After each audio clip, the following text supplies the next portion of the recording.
What's happening there, YouTube? Genji here, and welcome back to what will hopefully be our final visit to Perajärvi here in my winter car. I think we have sucked enough septic tanks, we've chopped enough firewood, we've driven enough dangerous icy back roads. I'm ready to finally get this car built. And so today, in this episode, I think we're just going to grind out every single last piece that we're going to need for this car. So, I've got the newspaper here, or the Marchetti Classifieds magazine. I've gone through here, and there are 11 random grab bag orders in this week's newspaper. So totaling all of these up, all 11 are going to cost us 3,860 mark. So my first goal in this episode is going to be to grind up some quick cash here, because we only have $235 to our name at the moment. Also, I need to get inside before I freeze to death. It's a cold one today. So checking the board here, we do have one firewood delivery job, which is going to get us most of the way to that 3,800 mark goal. So let me go ahead and get that one started. As usual, we've seen this job so many times, I'm just going to skip through it. So let me get shopping while we still have some daylight left, and I'll put in as many of those orders as we can afford on our initial paycheck.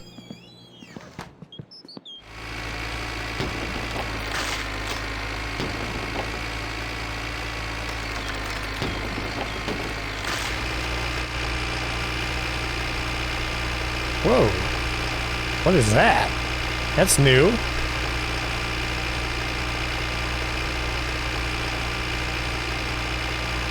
Huh.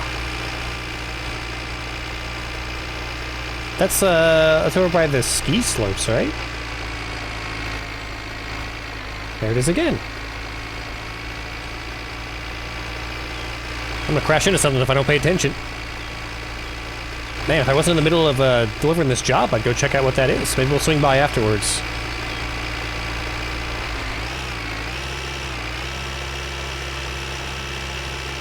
And... beautiful. Let's switch this... Whoa, no. Excuse me. I'm stuck at the door. Let me out.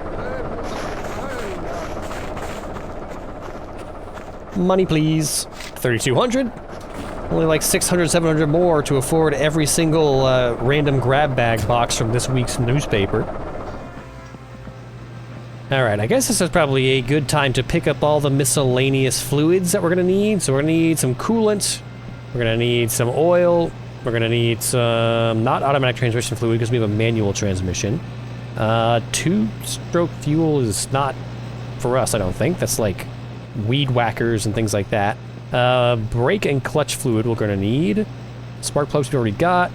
Car light bulb. Oh, do our light assemblies not have light bulbs in them? I guess we'll wait on that and see. We got a battery. I think we picked up, we've got a timing belt, and we've got a fan belt. Maybe we don't have an alternator belt, so let me pick one up. And I think we're good. I've got beer, I've got sausages. I am out of charcoal, so I'll grab a bag of charcoal. That should be good. Let's get on home.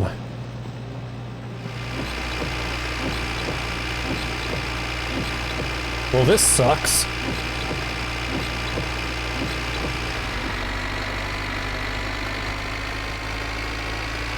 There it is again.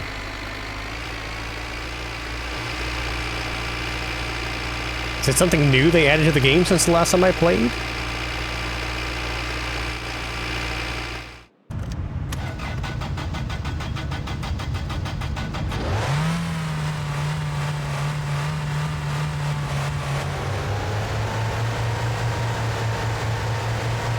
I'm gonna go see what that is. Man, I'm right up on it and I still got no idea. It looks like street lights. But I'm not sure what part of the town this is, part of the map. Does anything turn right here? There's a bus stop here. Okay, some kind of track here.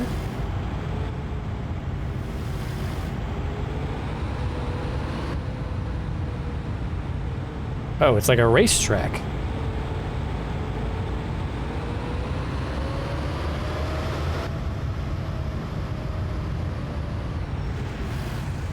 What track is this?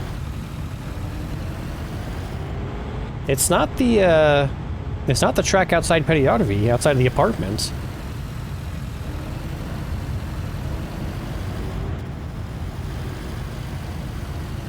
Huh, I can't even get to it. It's all fenced off.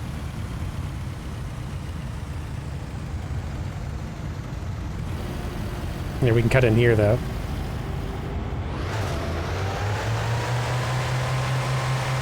Nope, we don't have enough grip.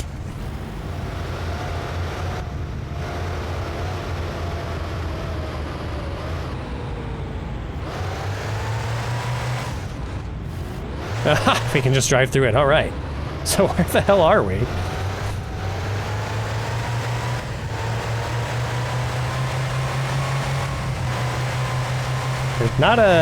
There's not a road here.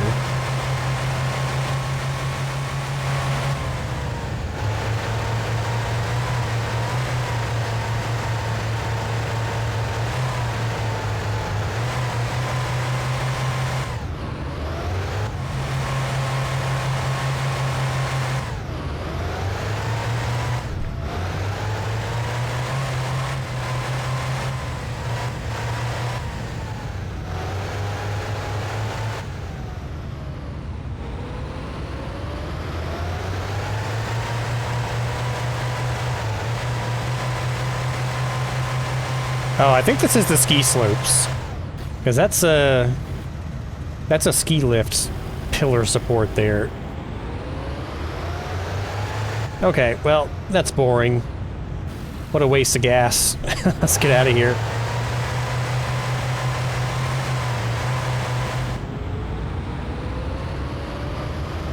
Well, at least that's one more thing that we can use to navigate with. Whoop.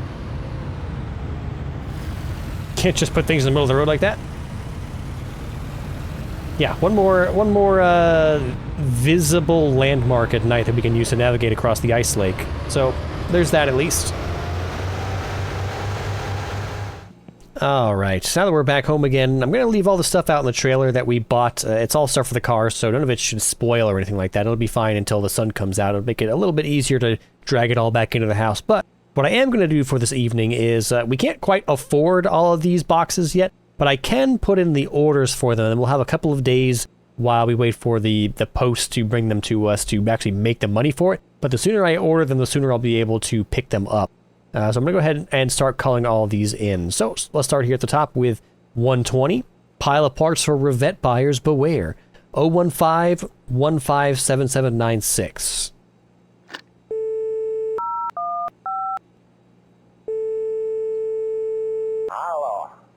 There you are. Joo, kyllä, mulla oli ilmoitus lehdessä. Joo.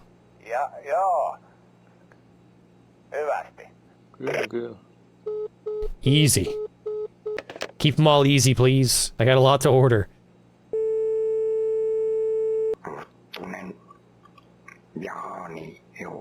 You again? We already talked to you. How many random boxes of Rivett parts do you have? 015-545-055. I was today years old when I figured out you could have the paper up while dialing. Hello? Your finest Rivett parts, please. Yeah. Put the parts in a box and send them to me, yeah. Hey, hey. Gotta start ending phone calls like that.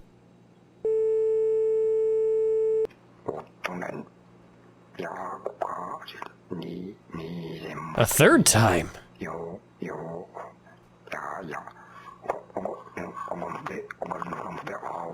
I mean, it could be multiple frogmen, but I'm pretty sure this is the same frogman. This is us, the deranged golem with a mountain of excess Rivett parts that we're trying to offload to the classifieds after we finish building this thing. My precious! Alright. It's done. We've put ourselves into massive debt for this dang car. So, fatigue bar is full, so I think I'm gonna go to bed for the night, and we'll pick up in the morning with paying off our massive pile of boxes that are coming. So let's hit the hay.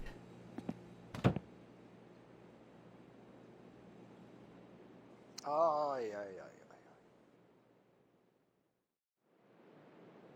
ai, ai. All right, that looks bright enough. So let's go get all of our purchases from yesterday inside. And then I guess we're just gonna have to wait around for some jobs to come in.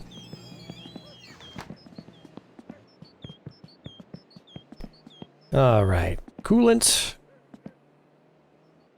Oh yeah. You remember that I had that. All right, here's all of our fluids, I think. I guess we still need to get some gas, but I think we should have some of the jerry can already. Oh. We did already have this. Yeah, it was called an alternator belt on the shelf at PSK, but here, now that we purchased it, it's called a fan belt. And we do already have a fan belt. So I was misled by the labeling. So I guess we have 2 fan belts now. Oh well. What else did we get? We got charcoal, which is perfect because I'm working up quite a hunger right now. Let's go have some sausages.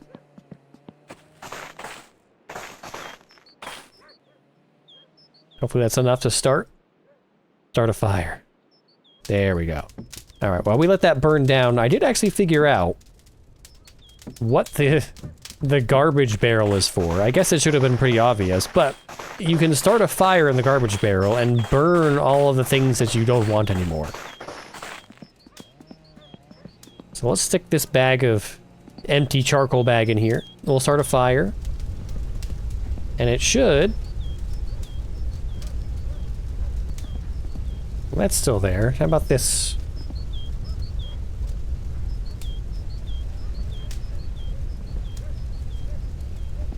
Okay, that went away. I had to shake the things around a bit.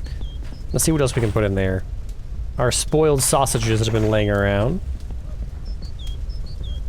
Yep, those disappeared instantly.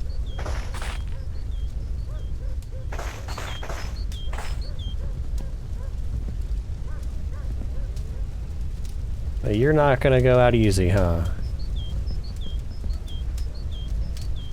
Oh, you can refill it. Why would we want this to stick around? How about this empty can?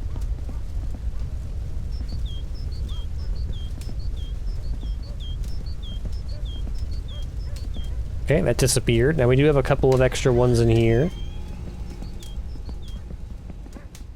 Burn that. There it goes. Burn that. Yes! We're turning into a little pyromaniac. We can just carry around a barrel full of fire. For some reason, it doesn't seem to be giving us... Oh, no, there it goes. I was just about to comment. It's not giving us any heat standing next to this fire that apparently just summons from nothing. It doesn't need any kind of fuel. You can just manifest a fire in there. But yeah, this grilled charcoal doesn't seem to want to go away. We'll leave it in there. Maybe it takes some time to burn down. I want to see if we can put this in the fireplace at the house. I don't know what effect it would have other than, like, just warming up the house, maybe, but, I've been staring at that empty fireplace for this whole playthrough. Let's see if we can do something with it. Let's see here. Nice open spot here next to the fireplace. Pick firewood. Boop. Pops right out. Can we load this in here? We can! Oh, alright, let's see. Oops. What does a full fireplace look like? Throw. Place. Nope. Gimme. There's 3.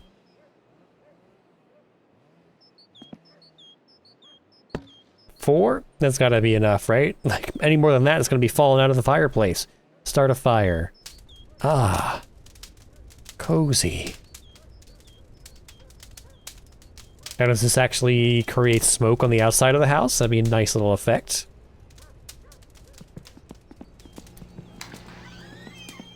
It does. Neat. I probably should have saved that for one of those nights where it's so cold outside that you literally can't sleep. Like, your character will just refuse to sleep. But, we'll let that run. Hopefully it's not going to burn the house down while we're busy doing stuff, but it's not like there's a whole lot on our agenda today. We're just waiting for a call to come in so we can go and make some money, pay off the rest of these boxes. So, I guess, we'll sit right here and wait. Alright, it's now Monday. It's been eerily silent for a couple of days now. I'm gonna check and see if we're, Now, I checked this before we delivered that wood job, and there were no bills, so this hasn't been sitting out here that long. Let's go ahead and pay it, $142. Interestingly, that got us to an even $2,400 cash. A good round number, but let's see if that gets the calls coming in again. I'm getting kind of bored waiting for some kind of work to come in.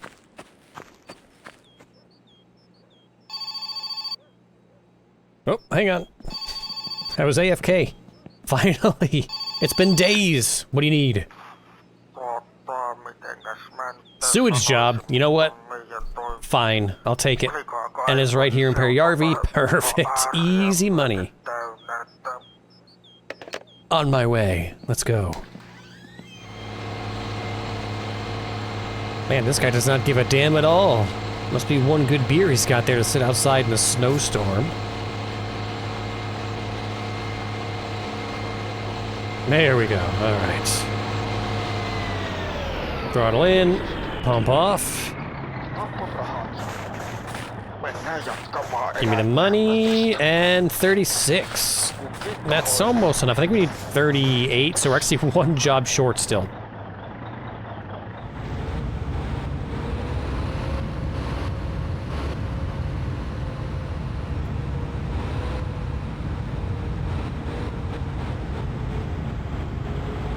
Secret driving technique.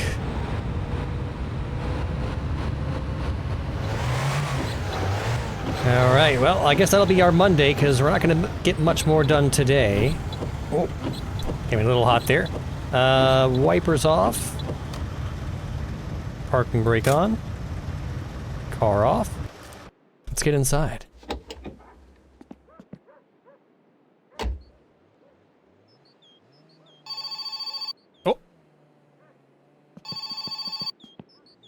Come on, firewood. Yeah! Okay, yeah, we haven't had that one in a while. Perfect.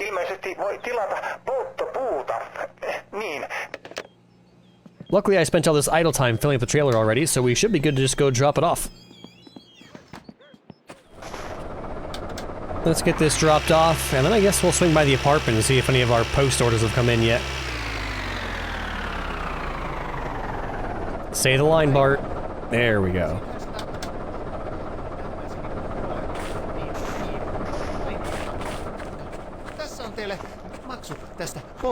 Thank you. Alright, 6,800 is definitely enough to pay for all of our orders. This will actually be the perfect time for all these to be available, because we're in town with the Kekmet, with an empty trailer, and a pocket full of cash. Which means, of course, none of them will be available yet. We'll find out when we get there. Oh, we do have post-order notification. Thank you.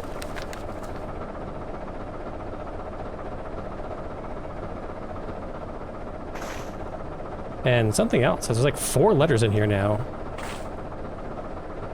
Debit note. What is this? 2,200. I have no idea what that says, but I ain't paying that right now. I got things to buy. I'll worry about that later. Let's go over to PSK and see what's arrived. Hello, packages please. Alright, I'm gonna mark these off on my notepad as we get these, so let me pull this up here. So this is our 110 received. Pay it. 490. Pay it. Hey, where you going? I'm not done yet. No, maybe I am done. That's it? Just 2? Okay, well, better than none, I suppose. I'm gonna grab some booze while I'm here. And some sausages.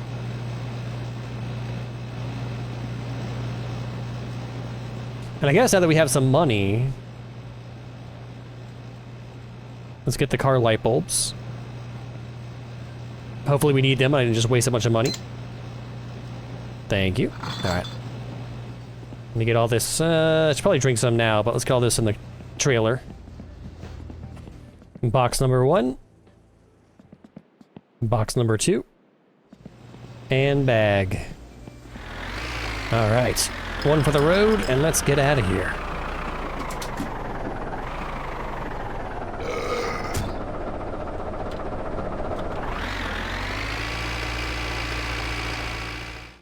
Alright, box number 1.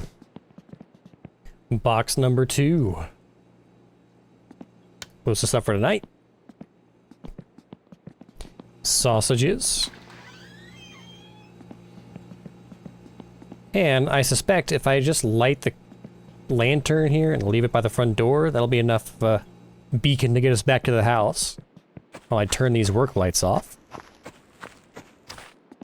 Oh, it's the interior light. There we go. Perfect. My light in the dark. Alright, I'm gonna take care of our bars here, and then we'll head back into town tomorrow and check for some more post-order notifications.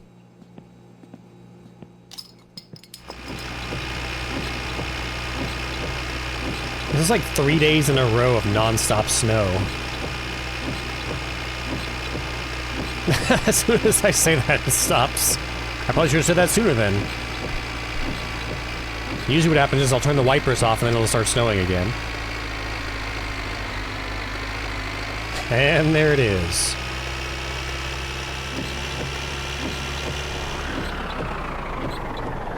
Yeesh, it's really coming down. The universe does not want us to finish this build.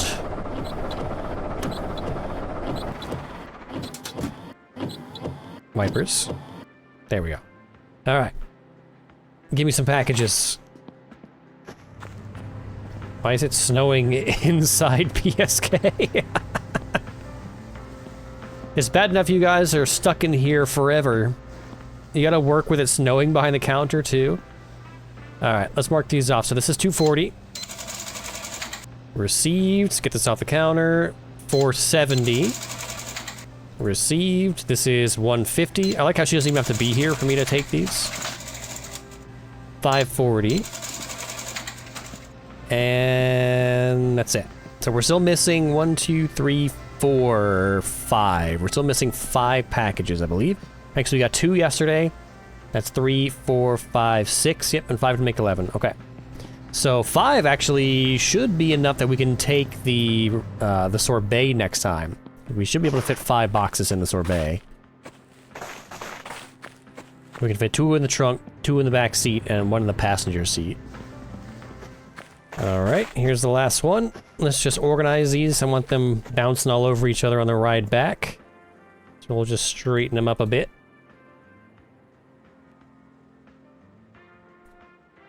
Like so. Perfect. Alright, back home again.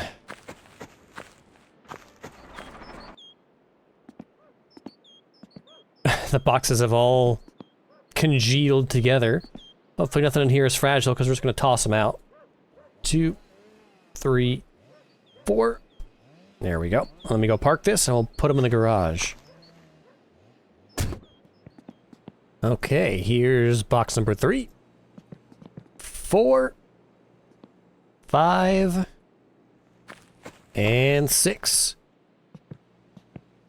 I'm super tempted to open these, but we're gonna have to wait for the remaining 5 packages. Hopefully they'll come tomorrow, so I guess we'll just pass some more time and head back into town for what should hopefully be the last time, because we ordered them on Saturday, so it's been Sunday, Monday, Tuesday, Wednesday. It'll been 5 days since we ordered them. So, fingers crossed. Whoop! Alright. Show me a post-order notification.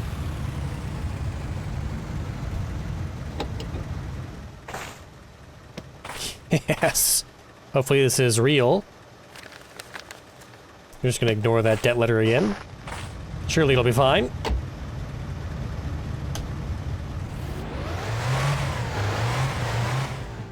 Let's finish this.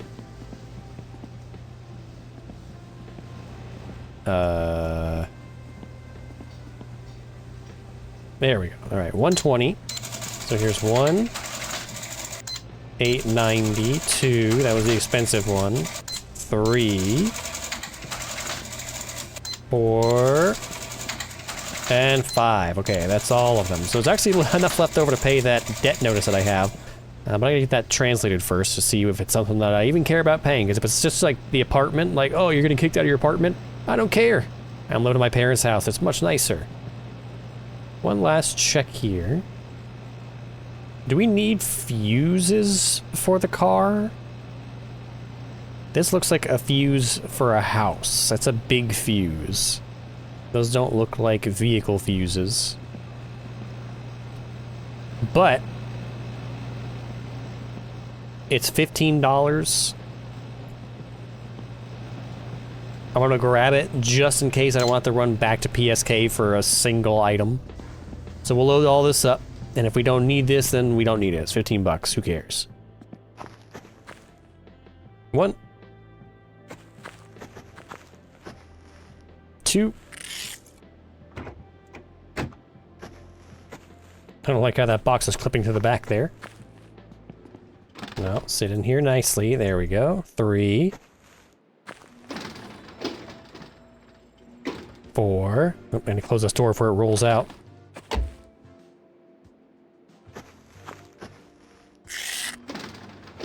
Huh. I know 2 boxes can fit back here because we've done it before. This one is just spinning all over the place. You get to play nice. I don't know how I'm fitting back here, but okay. Hey, open the door. Whoa! Oh, I thought that was the wheels of the car. I thought it shot up into the air. There we go. Alright, 2 closed doors.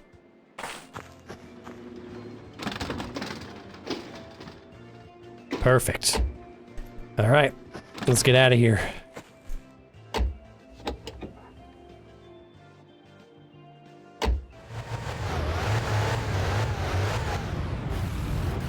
Secret driving technique.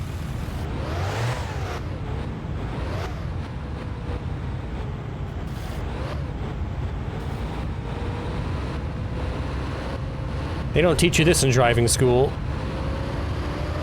There we go. Windows are defrosted. Alright, let's get on home. Alright, we're back home with the last of our boxes. Hopefully everything's still in here. This one slid down a bit, but I do see it in there. Oh, I can actually reach the handbrake a bit. PSK bag is blocking our access to our pedals.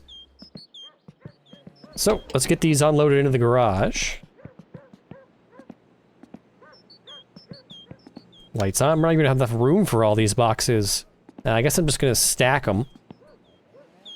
This is upside down. Or we could go on this side, I guess. Where are we at? We were up to 6, so that's 7. 8. 9. 10. And 11. 11 boxes waiting to be opened. But before we can get into our build, I'm gonna go and take care of our bars so we have no more interruptions. So, let's meet back out here in just a minute. Alright, it's time.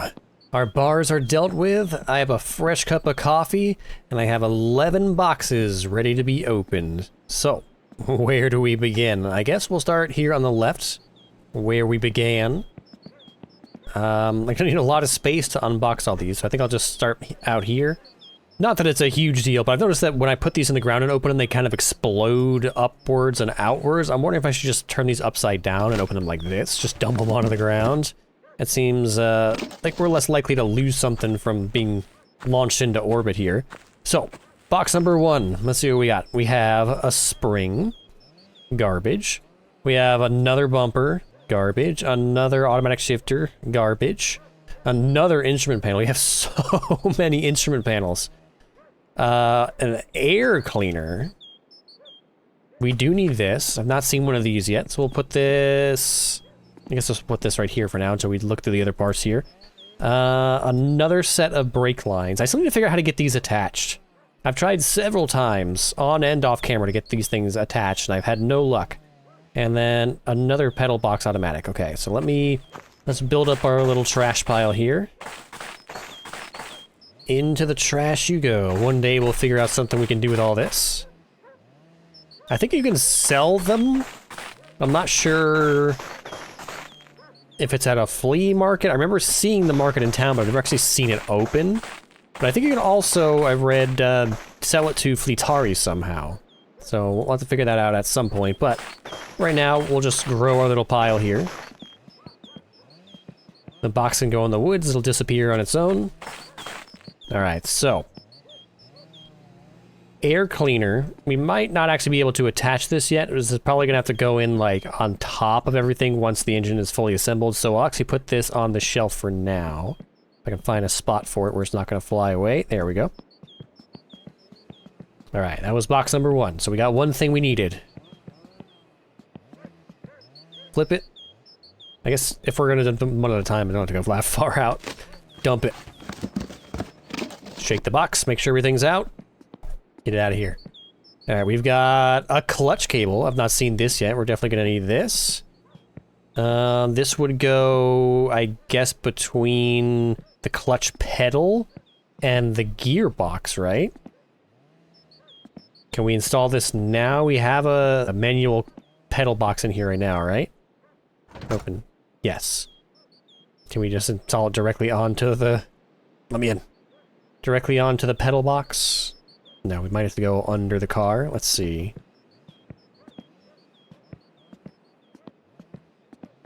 It'll be somewhere around here. We may need to have the gearbox installed because there'll be nowhere for this to run at the moment. It'll just be dangling. I don't see it attaching to anything, so we'll put this on the shelf as well, I guess. For now. This side. Okay. One more thing we need, good. This is another 5-speed gearbox. Add to the pile. And another control arm. We're all set on control arms. Okay, that was a small box. I think it was just a few items. It must have been one of the cheap ones. Alright, dump it out. Give it a good shake. Maybe something extra will fall out. Fuel tank. I already got one. What is this? Dash top cover. We don't have this yet. Let me in here. Ugh. That's gonna go... this way or the other way? I think it's backwards. I think this direction is gonna be forward. Because it looks like it's got like the overhang. To give you some shade for your instrument panels.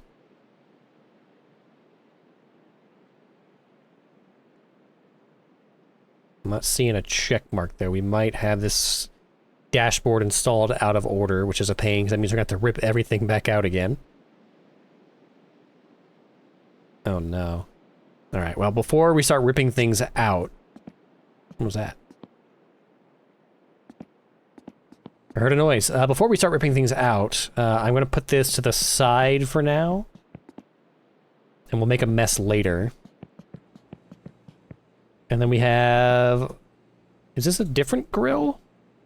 It's the chrome style that we're going with for the car, but I think this is visually...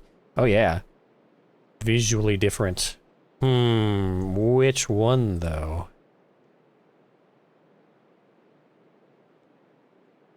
Let me get this... Let me pop this off real quick. We'll see what they look like. I don't remember what size bolt this is. Not that one. Here we go. I remember being a medium-sized bolt. So, I do kind of like this central feature here, but we'll give it a shot with... Oh, no, don't put it in the car. I'll slap the hood on it, but I'm immediately less impressed. Hood?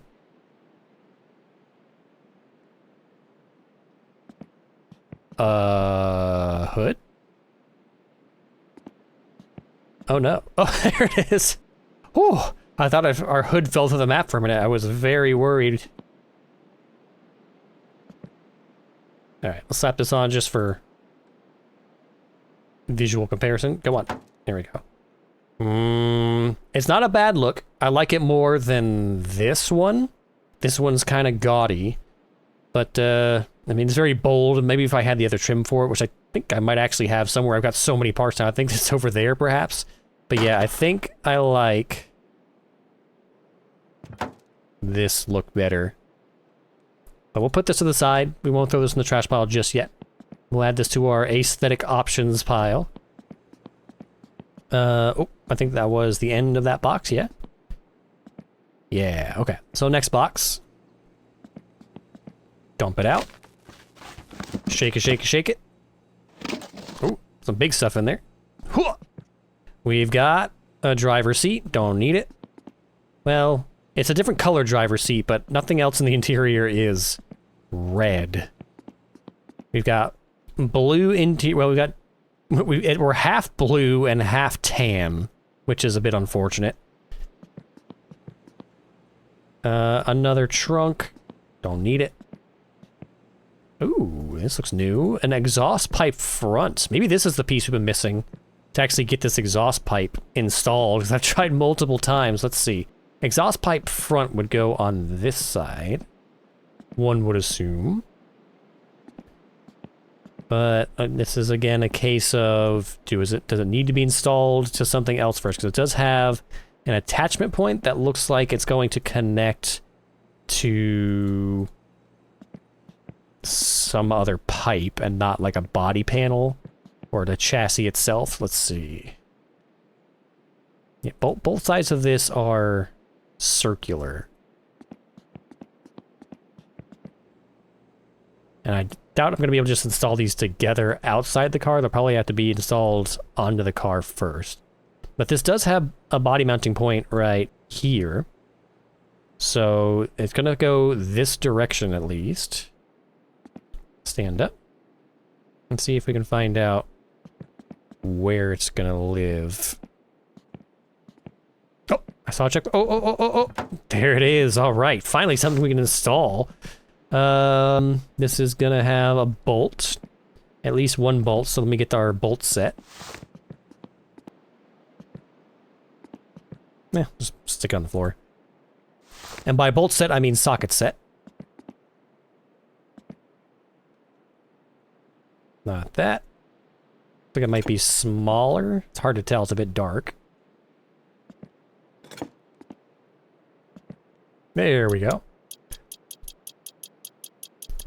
Tighten it down. Now, I can't really see. So let me grab the flashlight and make sure there's only one bolt.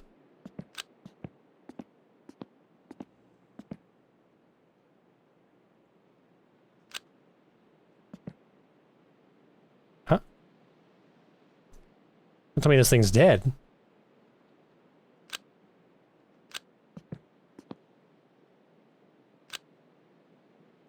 Are you kidding? I barely use this thing.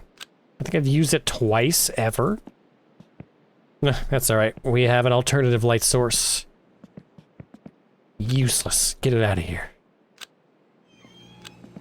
We're going old school. We're bringing out the lantern with the candle. We'll build our hot rods the way the pioneers built them. Alright, let's see. I need this to be a little bit closer. So we had one bolt here, which I can't even really see even with the lantern here. We got connection points that connect to the engine, and then that's the end of it. So something else is going to mount here, which is probably going to be our exhaust rear.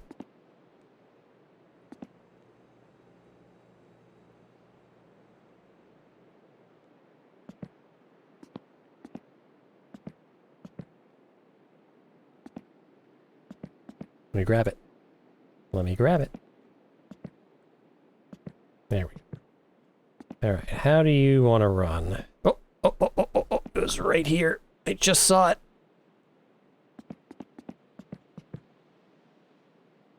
Yes! There we go, alright. Same size bolt, same size bolt.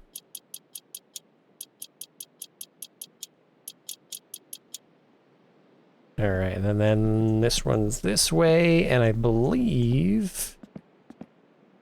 Yeah, this just has... Well, there might be a bolt there. Let's see. I can't see it.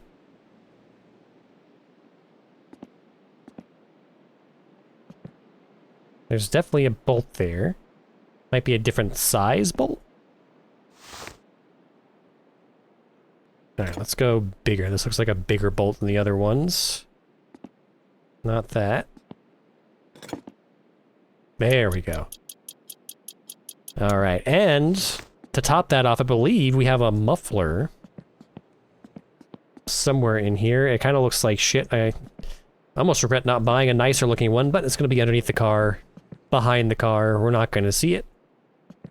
So let's see. Yep. Whoa! Okay. Hopefully I can get that back out of there.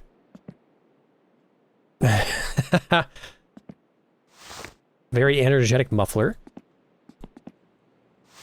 And that looks like it was just going to tighten on... like this? Or does it have a bolt? No, it has a bolt. Okay. What size bolt?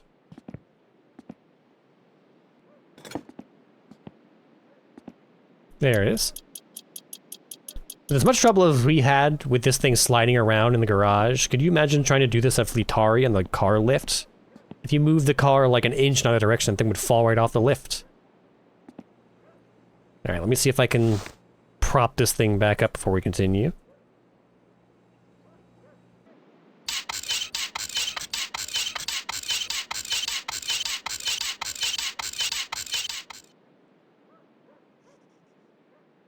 Oh. Well, that was really easy, actually.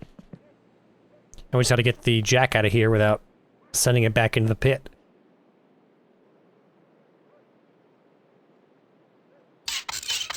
No. Get him out of there. There we go. Okay. We're running out of... Actually, we're completely out of daylight. That's okay. We'll build through the night. That's what we've got coffee for.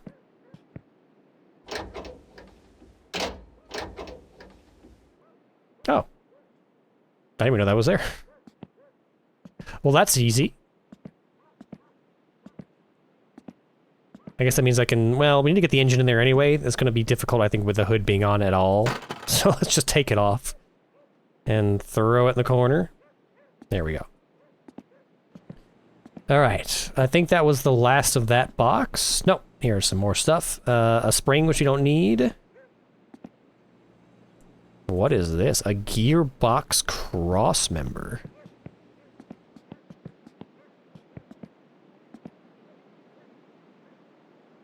Where is our gearbox? There's our gearbox. I'll put this here so we figure out how that connects. And another timing belt, which we don't need. Toss that over there. And that's it for that box. All right. Next up.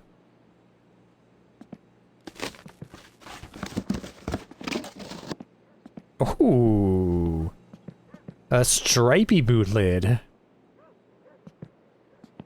You know, I don't know if we have to do this through parts or if we can get Fleetari to paint, but the stripes on this wouldn't be too bad, actually. It's pair of white stripes, like our green color, but with the white stripes going up the middle. Yeah. Not to see if we can get that set up. I guess, maybe we'll keep this. Is this the same? No, this is actually another different type of lid. We have 3 different style boot lids for this. Now, we don't want this in blue, obviously. If I paint this, I assume we're going to override the white stripes.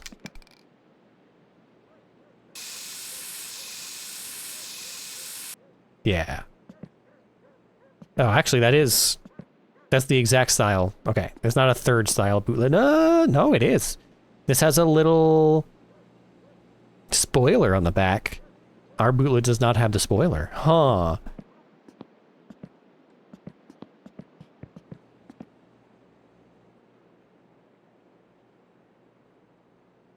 This has a... Is it damage? Is that why it's like...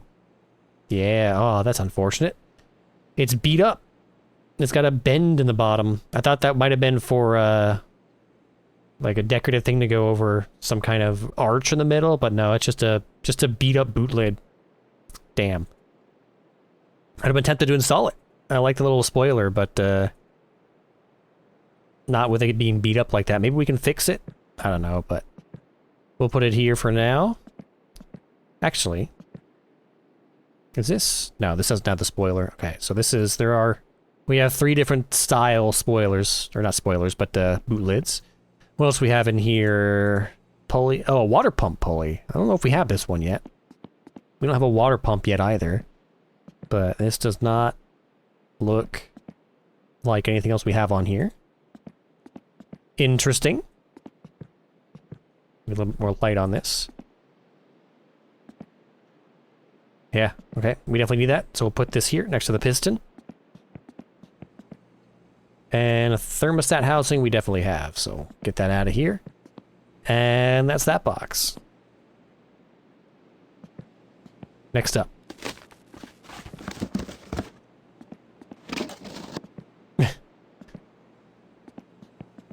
The light keeps going out at very dramatic times.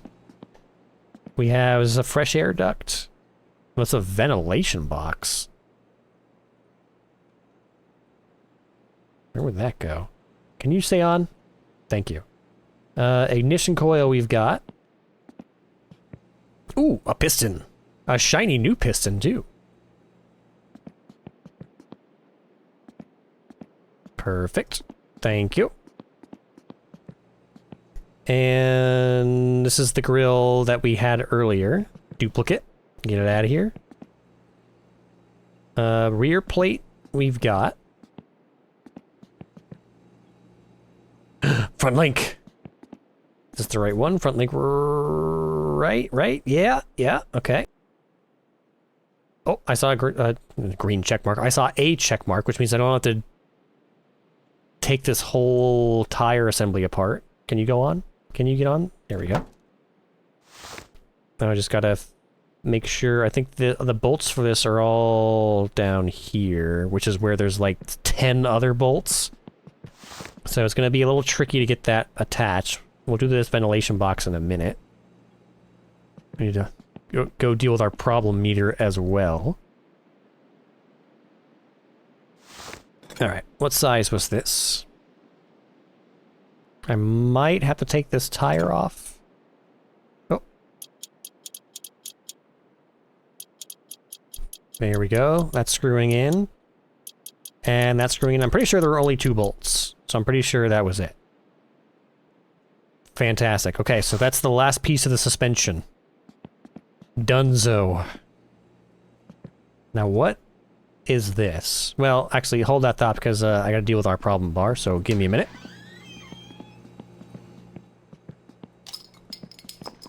Okay, and I think it's probably time for our coffee. Take the edge off a little. Alright, so what were we doing? Ventilation box. Where does this thing go? Is this... This looks too big to be a part of the engine bay. This would take up a considerable amount of space in the engine bay, so I'm guessing this is something for the interior air conditioning, perhaps? Let's see. Ventilation box. I don't think it's going to go on the back. Oh! Hang on. I had a check mark. There. Now. Is this thing... I see a bolt there. So let me get our sockets. What size are you? That size, alright. 1, 2, 3, and 4, maybe? Don't see anything else down below. Alright. I'm still gonna need to tear apart this dashboard, but it looks like it goes behind the dash. So hopefully that's fine there. Alright, that's all the boxes on this side. Let's light this again. Excuse me. I need to get to my boxes. Next box. Oh god. Gigantic pieces. Get this out of here. Fender, we already got. No need for fender. A red rear seat bench. We already have a rear seat bench. That would... We have a red seat now and a red bench now. That would at least match each other, but it wouldn't match any of our interior panels, because we have tan in the back, we have blue in the front. Actually, tan... This piece doesn't change, right? So this is actually, I guess, the stock color is tan inside. And then the doors come with different interior colors. So actually, this one door and this seat are the odd men out.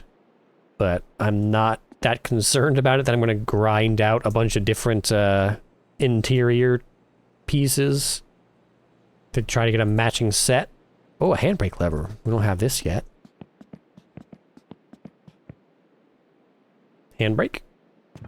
Perfect. We got a bolt here. Oh, and it's the right size. Just one? Well, that didn't work. More than one. Yeah, there's one in the front too, I see. 1, 2. There we go. Perfect.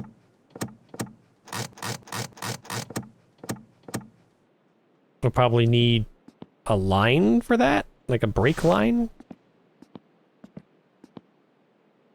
Speaking of brake line, while we're talking about it, and since I think that was the last thing in that box, it looks like, what is going on with our brake line?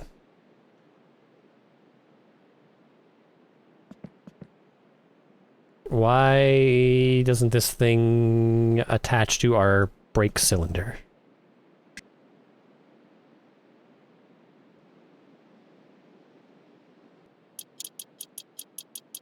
One, 2, 3. Oh, don't do that. Don't do that.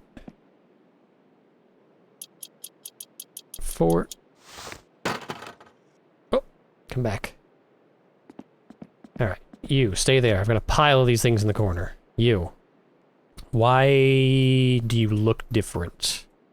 Why is this one considerably larger than this one?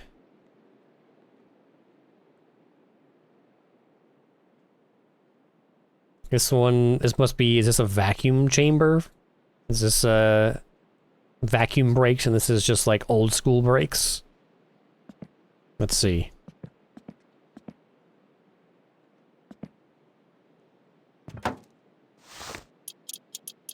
Install.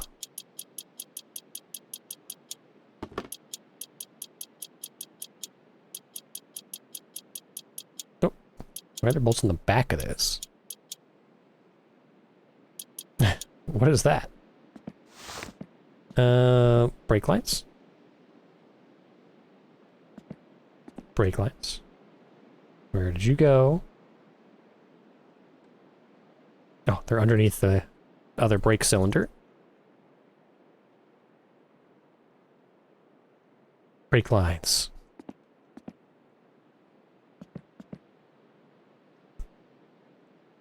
Oh. In the car. Oh. That was it. We had the wrong, I guess, the wrong brake cylinder in there. So these look like bolts, maybe? Well, unfortunate, we could have had that installed all along, but at least we got it figured out. In the end.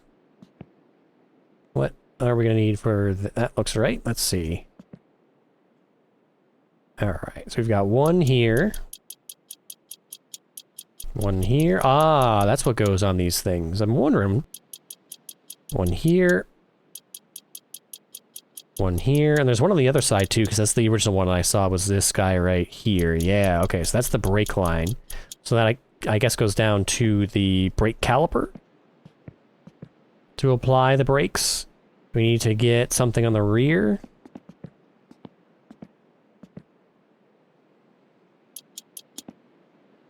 There's that. Yeah, that goes down. It's kind of hard to see, but that goes right into the front left brake and the front right brake. And then I think this looks like the brake line. So let's just follow this with our ratchet here. It goes... Oh, there's one right there. That goes there, and then something goes over here. This one, for some reason, does not seem to have one. That's for the handbrake, okay. Alright. Well, there we go. Now we got brakes installed, so... Does that mean... Can we put brake fluid in now? Do we want to put fluids in? Let's not put fluids in case I have to take things out to, like, fit the engine in or something. I don't know if that'll waste the fluid, and I only have one of everything, so let's hold off on fluids until the very end. We have 2 pistons. I can do the engine rebuild as well. Well, not rebuild, but I had to bust the engine open to stick a couple more pistons in. But let's finish opening boxes. Let's get all our parts out first.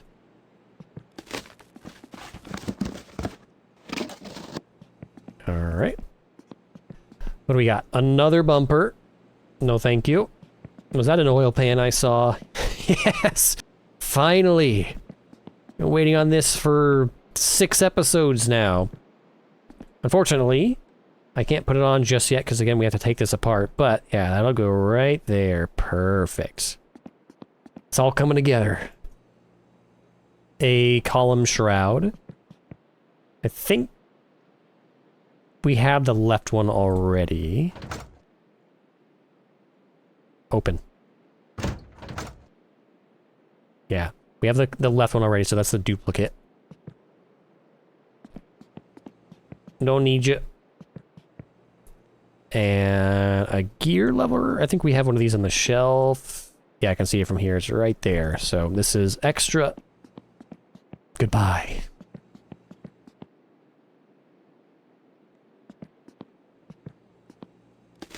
Next box. Oh, there's a lot in here. This must have been the expensive one. Instrument panel, boring. Another bumper. I think this is the like aftermarket kit bumper for the back. So we don't actually have this yet. Let's slap some green paint on this. See what it looks like. Excuse me. Did that waste a charge of our spray can? There we go. Not that it really matters. I think we've got all the body parts we're going to need, but yeah, I think this is the rear bumper for the, like, what do they call it? Hot bungus or something? Bungaroos. So something like that, I guess. And then the exhaust pipe comes out from here. Can you get a dual exhaust system? I don't know how you would. Unless the pipes themselves are another aftermarket part. But we'll stick this in the alternate aesthetic pile. What else do we have out here? Another bumper. I think this is the one we have already. So get this out of here. Ooh, clutch pressure plate. I think we are missing that. I think that goes onto our little assembly of clutch parts here.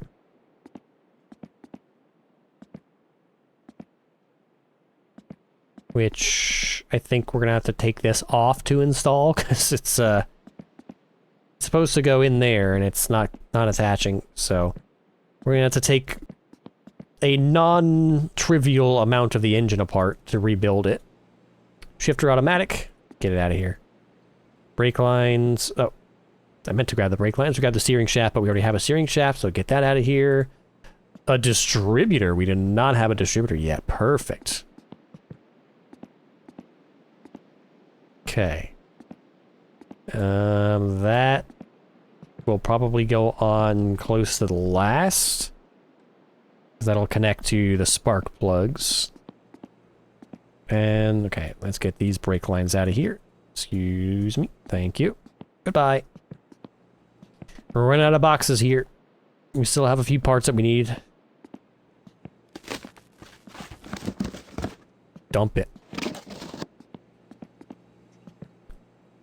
Ooh, I see headlights. I see a third piston. This one looks like a little beat up, though. So they do have quality. Condition, I guess, is probably the best word for it. So I think the two that we have are pretty pristine looking. This one looks a little rough. Yeah, this one looks brand new. And this one looks brand new. So yeah, we'll take the old busted piston. We'll take it out back. Let's throw it in the pile. Another column shroud. We do need this, but I think I'm gonna have to tear the dashboard apart.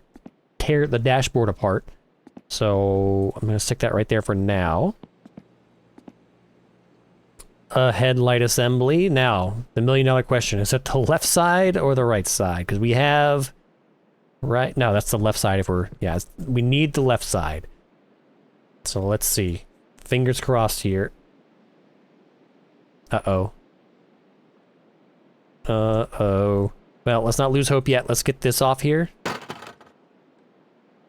What? Oh, no. Put it down. Headlight assembly. Yes! It's the one! The one we've been missing.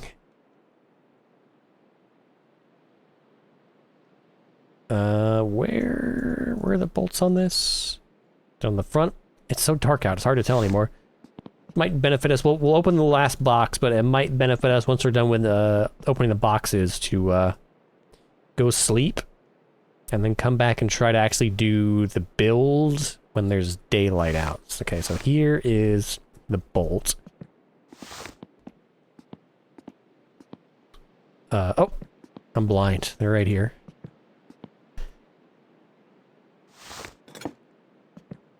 Alright, what size bolt is this? Not that. It looks kind of small, so start at the bottom and work our way up. There we go.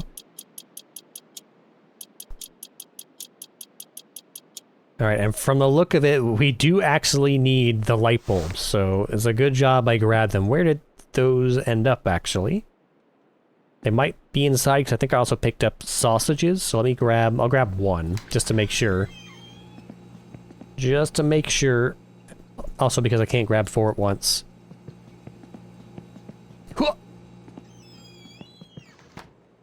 Uh-oh. Uh-oh. I probably should not have thrown it into the dark. Where did it go? Oh, it's inside the door. Okay. Because of course it is. There we go. Car light bulb. Yeah, that's the ticket. Okay, so we'll get those installed. I guess we'll leave... Well, no, we should be able to install them with the grill on because there's an opening for it. Let's get this back on.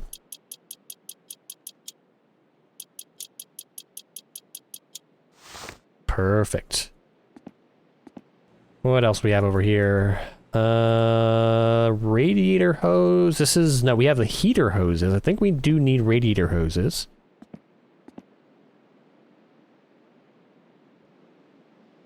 Do we? Don't we?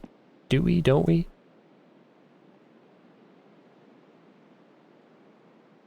Check. Yes, we do. Alright, and these are... Looks like screws. Hopefully these will not interfere with our ability to get the engine in here. We'll have to see.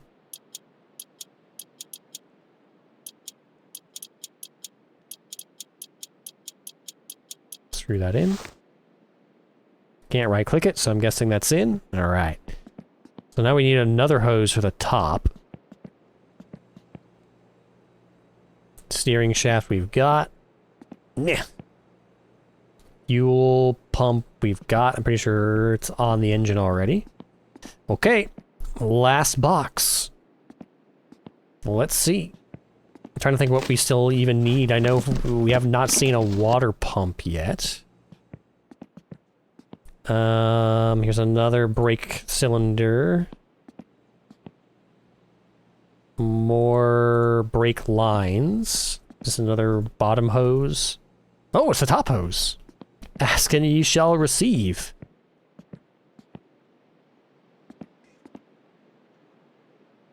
All right.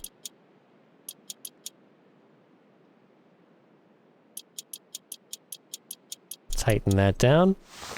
So, we are still missing... We have a starter... And we're missing an alternator, I think. And we're missing a water pump for sure. That I can think of off the top of my head. But what's good is I know we can buy both of those at Fleetari. So let me... Oh, you know what? Real quick, while I'm thinking on it. Where's our pile? Actually, we have one on the shelf here. So the orange... The, what was it called? The ventilation box? That had these orange bits. So I've been trying to stick this in the engine bay. This might actually go in the interior like the ventilation box. So let's see. Does this go in here somewhere? Because I see these are orange boxes. You know what? They must go... Yeah, they must go to these somehow. Yep. That's the ticket. All right. So... Where are they gonna bolt in? I really need to get this dash off. All of these dashboard pieces. Get them out of here. Oh, it's just, it's way down there. Okay. So. Shroud. Off.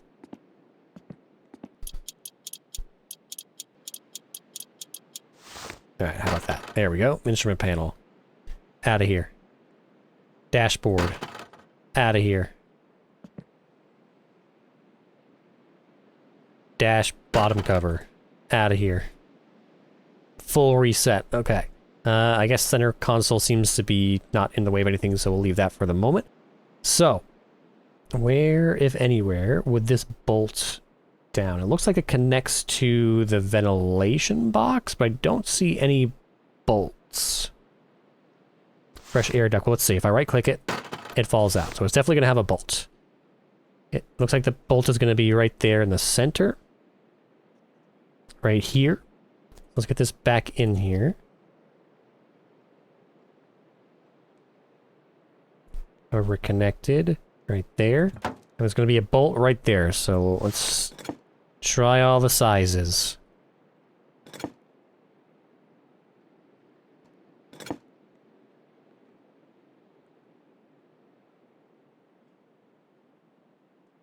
Oh!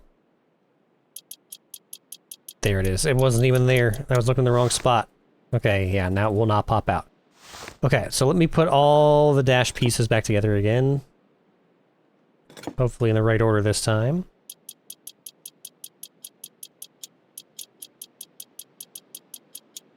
So before we put anything else in, let me try the top.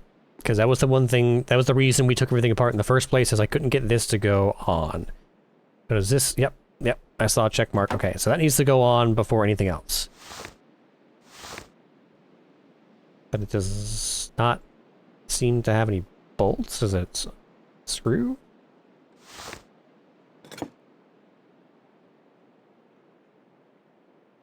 No screw on it either.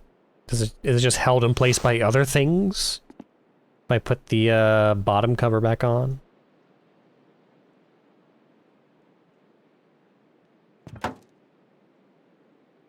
These are screwed in.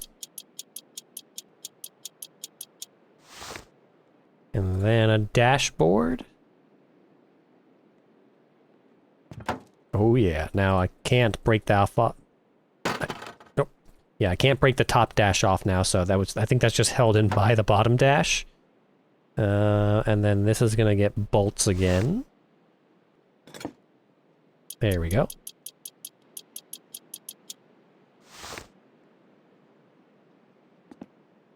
instrument panel. These are screws. Now, we don't actually have a radio either. I think we can order that from the... Not the Marchetti, that's the Classifieds, the other one. The Aftermarket magazine. But I don't know if a radio is going to be required for inspection. We'll have to see. If it's not required for inspection, I'm not too worried about it. Let's see. Column shrouds. Right. Column shroud. Left. There we go. And then this was a bolt, if I remember. There we go. One for each side. 1, 2. Perfect. Alright. With the exception of the big open space for the radio, I think that's all the stuff we're going to need for the dashboard. The handbrake looks a little naked. I feel like there's supposed to be maybe a plastic piece around this. It's just like got bare metal and bolts, but I don't see what it would attach to. Like, I'd expect it to attach to something here on the center console. But the center console doesn't really seem to have like a receptacle for it. But again, interior parts, if they're not required for inspection, it's just for the aesthetic, then I'm not really worried about it. Our goal is to pass inspection. So, my fatigue bar is maxed out. My coffee is drunk. I'm gonna close this up. It's the middle of the night. It's like after midnight and it's freezing. So I think let me drag some stuff back into the house. I think we'll call it for the evening. I'll deal with our bars. We'll sleep until daylight, and then we'll come and we'll do some more building when we've got some better lighting conditions here. So see you in just a bit. All right, we're up bright and early. Sun's out. Got our coffee in hand. We're ready to finish this up. So let's see where we left off. I guess let's close this. Keep it as much heat in here as we can. We got the interior dash done. I did bring out our lights so we can pop some lights in. I want to get, I think, the engine ready to go in first. So let me make some room here. We'll dissect this here on the table. Distributor, here, let's put you on the shelf for now. So I know we're gonna have to take maybe the main bearings off to get the pistons in. Let's see. Where are our sockets here? Alright, so we need... Maybe we'll just take we'll take all the main bearings out, and we'll take the crankshaft out. Oh, I think they might actually already be. Did I not? Oh, I guess I'd never cinched them down. Well, perfect. Okay, so I see we've got a piston in the center 2 cylinders, it looks like. So let's see if I can just slide one of these in. Doesn't seem like it. All right, let's get this out of here.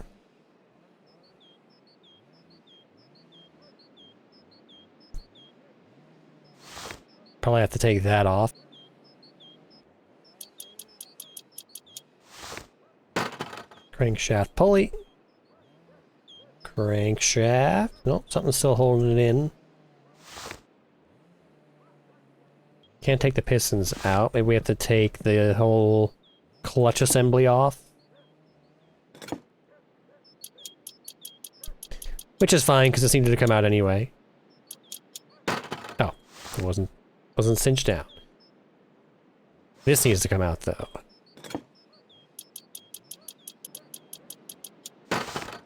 There we go. Now? No? What else could possibly come out? Well, let's take the oil pump off, I guess. We got quite the pile going here. This looks tiny.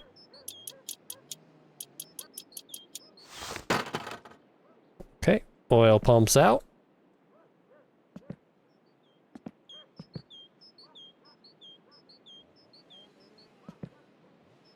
Still can't remove the crankshaft, so let's see.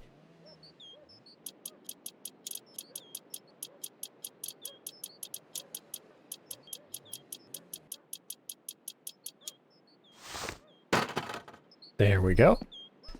Alright, been fully bisected. Now, give me these pistons. There we go. Piston out. Piston out. Crankshaft out. Alright, it's been fully disassembled. So, piston. Piston. Piston. And... there we go. So we've got two nice looking pistons and two shitty looking pistons. Okay. Whatever. That's fine. Crankshaft. That's going first. So dramatic. Get him out of here. Alright. Try this again. Where's my crankshaft? Oh, here it is. Like, it's huge. How did it go missing? Okay, crankshaft in first. Then pistons. That was a ticket. Okay, let's stagger. Let's do one shitty one. There we go. Okay, we'll do one shitty one, one good one.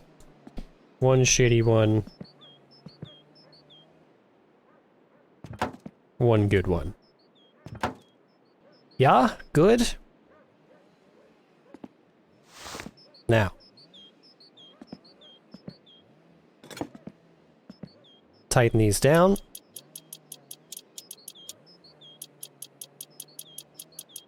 And this one looks like it's on the crankshaft.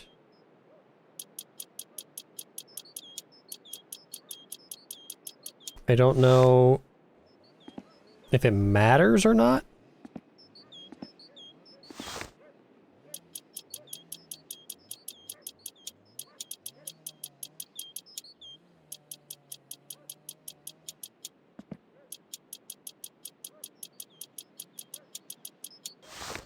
Okay, 4 out of 4 pistons installed. They all jiggle around independently of the crankshaft. I don't know if that's a bad thing. they settle down when it stopped moving. I think that's how it's supposed to be. At any rate, I get the main bearings on. Again. 1, 2, 3, 4, 5. Good grief. Alright. What size are you? This size.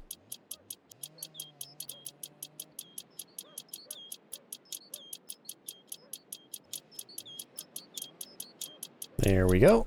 That's 4 pistons, 5 main bearings, right? 1, 2, 3, 4, 5. Yes. Alright. Oil pump. Here. Very tiny bolts. Tiny, tiny bolts. There you are. 1, 2. And I think that's all. Let me just double check this. We do have to put the sprocket back on the outside, or the pulley. That goes on this side.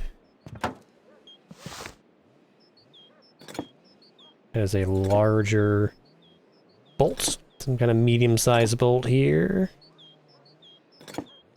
There we go. And this is a free spinning,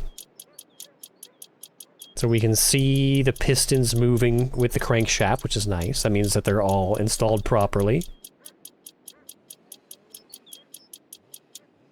Now this is going to have, I believe, you normally have, I don't know if it's this one in particular, It'll have some kind of indicator to show...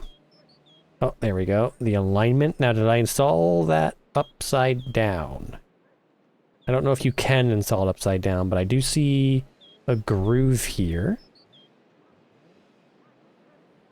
Let me see if it can be flipped. That groove might need to be on top. No, it's only on the bottom. Okay. So that's just how it is.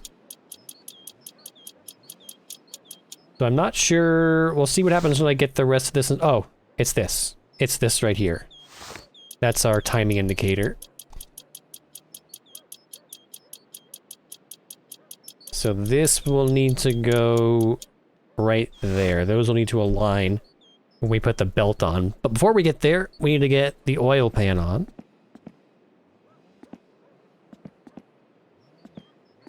Let's see, is it backwards? There we go. Tiny bolts. Many, many tiny bolts. So many tiny bolts.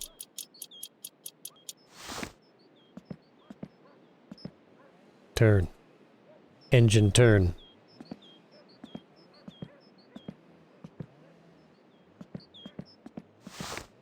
Oh, we got them all. Okay. And then I assume the drain plug will need to be not open.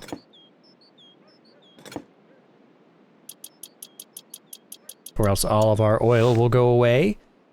Alright. It's all coming together now. So, we need to get this clutch pressure plate onto our clutch assembly here. Okay, it just slaps on. I think that should be it. Now this will attach to the flywheel. But I think it will do that once it's actually on the engine. Hello? Hello? Give to me. There we go. Yeah. We can't put this together just yet. Okay, so we need to get this back together. Bring the boys together again. So, cylinder head. Slap this back on. Get all these big old bolts tightened back down. Oh, they're a lot smaller than I thought.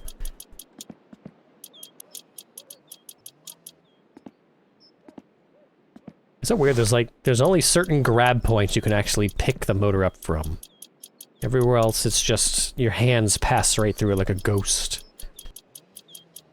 There we go. Okay, so now the flywheel, right? No, now the rear plate. Here we go. Now the flywheel.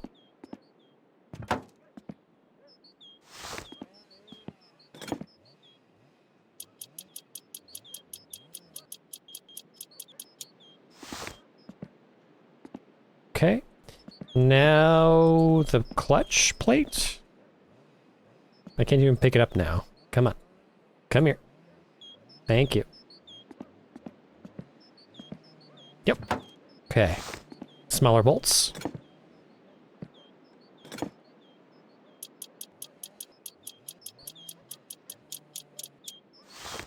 All right. Now, we are missing still an alternator and a water pump. So before we can even finish the engine, I'm going to need those two things. What time is it? Let me see if we can get to Fleetari in time. Because it's Friday, so if we don't get there today, he's not open over the weekend, so we'll have to wait until Monday. And I don't want to wait 3 more days to get in there. We're gonna have to use the forbidden technique.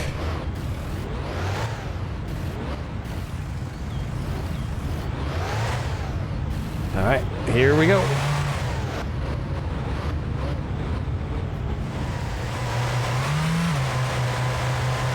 It's the Iceman! Wait, multiple ice people. Why is everybody just walking across the ice? I think we're headed for this clearing right here. Who are you people?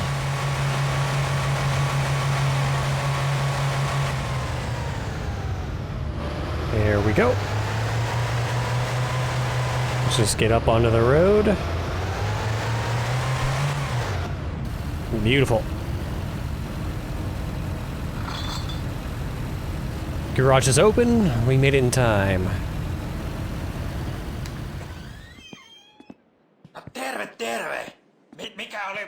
Alright, we need a water pump.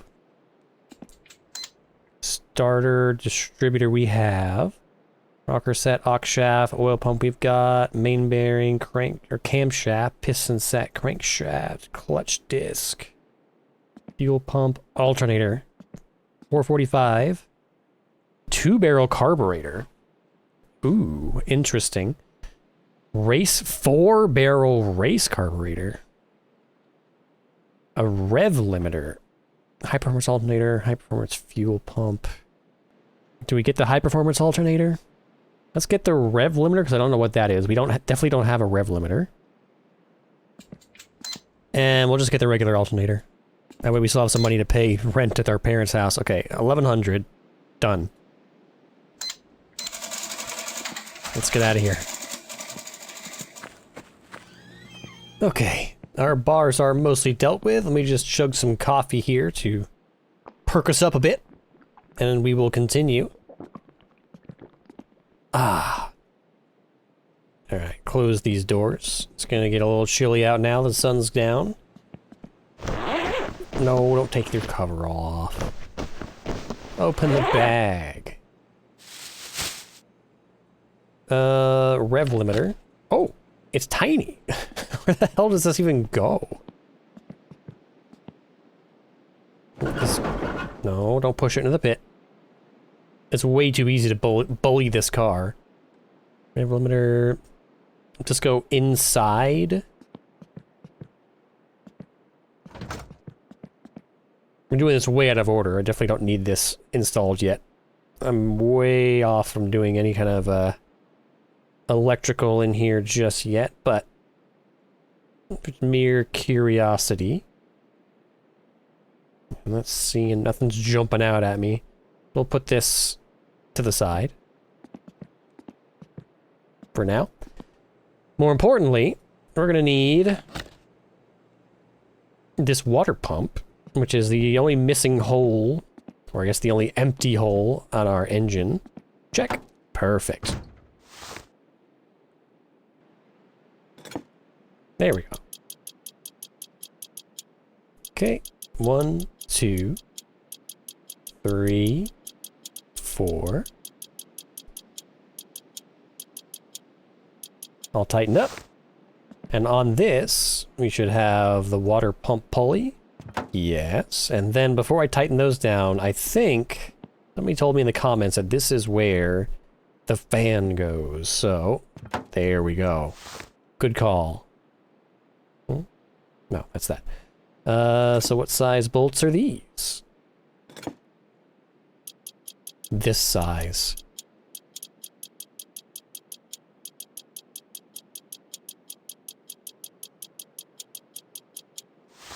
Okay. Let's get this brake cylinder out of here. So, do we have everything that we're gonna need?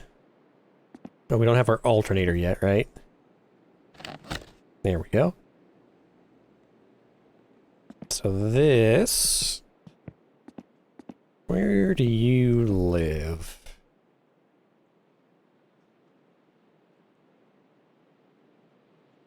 Because this is going to need to get attached to a belt, right? Because this pulley sprocket track here. This is going to have a belt running through it. So what do you actually attach? Oh, that you attach to. And then I think, is this actually a bolt? This is a screw. Let's see, here's a bolt. So I need to turn this a bit into the light. There we go. So it's actually, it's a nut, a larger looking nut. There we go. Just one. Seems like it.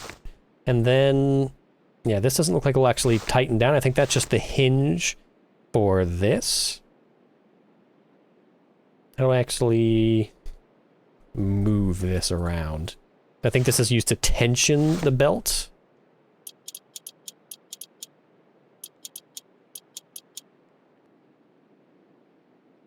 Oh, there we go. Scroll the mouse wheel. Okay. So we'll need to run this in to actually get the belt around. Now, I might need to take this fan off, actually, now that I'm looking at it, because I want to have more access to where these belts are going. As it stands, this fan's going to cover up a lot of the stuff that we need to see to actually get the timing belt timed. So let's line everything up here. So we already looked at the crankshaft, right? That notch is lined up, so we need to do, I think...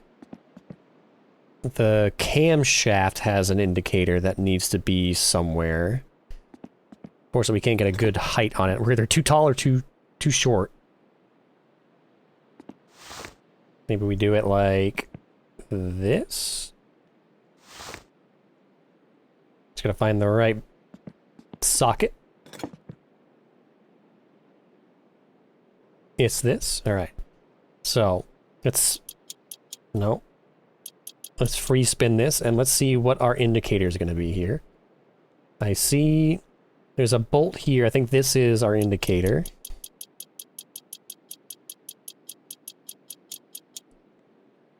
We want that to be pointed at that. I think that's correct. The perspective makes it a little bit difficult, but I think that's correct. So that's pointing at that. And that's pointing, we know, at that. So those are indicators to get the crankshaft and the camshaft lined up properly. Because they're two different shafts that are moving independently, you want the valve cycle of the camshaft to be operating at the same time that the pistons are pushing in fuel mixture or pushing out exhaust. You want that to line up with the valve movement. So, let me see if we can get the timing belt on. There's something special we gotta do here.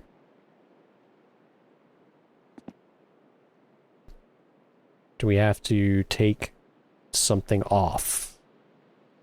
Should go like this. That looks correct. I guess let's take the water pump wheel off, because we don't want to take the camshaft or the crankshaft wheel off, because those are the important ones. The water pump doesn't have timing. It's not, the operation of the water pump is not timing critical or sequence critical to the movement of the camshaft or the crankshaft. So let's see.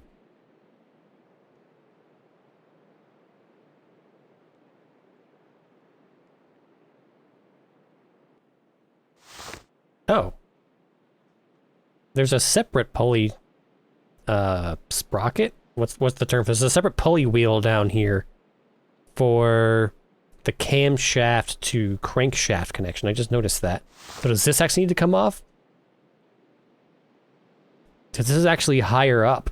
This sprocket is actually higher up than the one for the camshaft. So let me get that off, maybe? Let's see.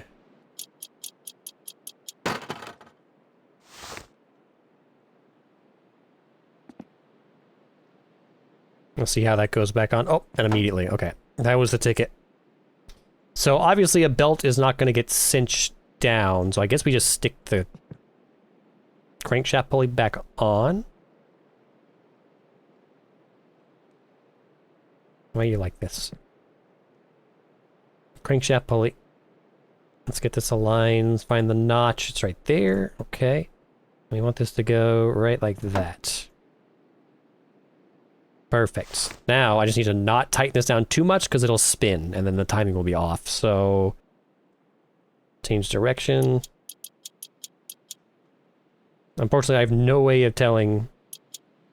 I think that's fully down because I don't see any gap between the bolts and the sprocket itself, the wheel itself. So that's lined up. That's lined up. So I think we're good on timing. Let me get... Before I put the fan and the... Well, that might need to go on, actually. Water pump wheel. Water pump. Water pump. There it is. It's hiding in the shadows. Alright, water pump pulley. So, we'll put this on.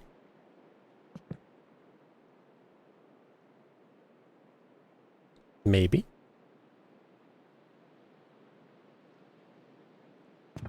There we go. Because that's on the same vertical level as the crankshaft wheel, crankshaft sprocket, and the alternator wheel. So this should take the timing belt, or the, not the timing belt, the alternator belt, which is alternatively labeled as the fan belt. There we go. Okay. So, now we'll put the fan on.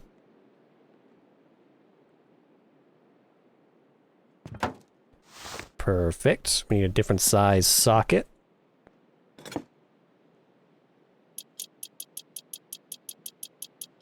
And then I think we need to tension the arm of the alternator. How much? Who knows?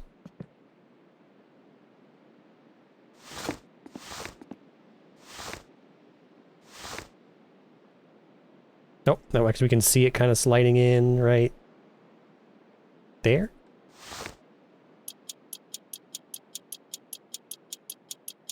Good. I think we're good. I think we have a belted and properly timed engine. So, let's get this up off the floor. Please. Please. There we go. Just casually lifting... Oh, God. Casually lifting an engine all by ourselves. Where are you supposed to grab this thing by? There we go. Alright, what else? Is anything else? The starter. The starter... I want to say the starter goes here? Well, it might go through there. I think it connects, like, through this hole. Yeah.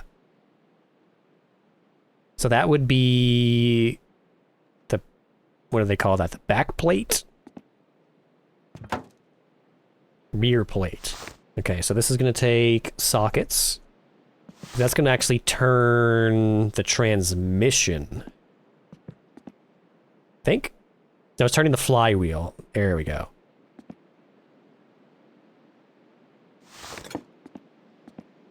These are very tiny bolts.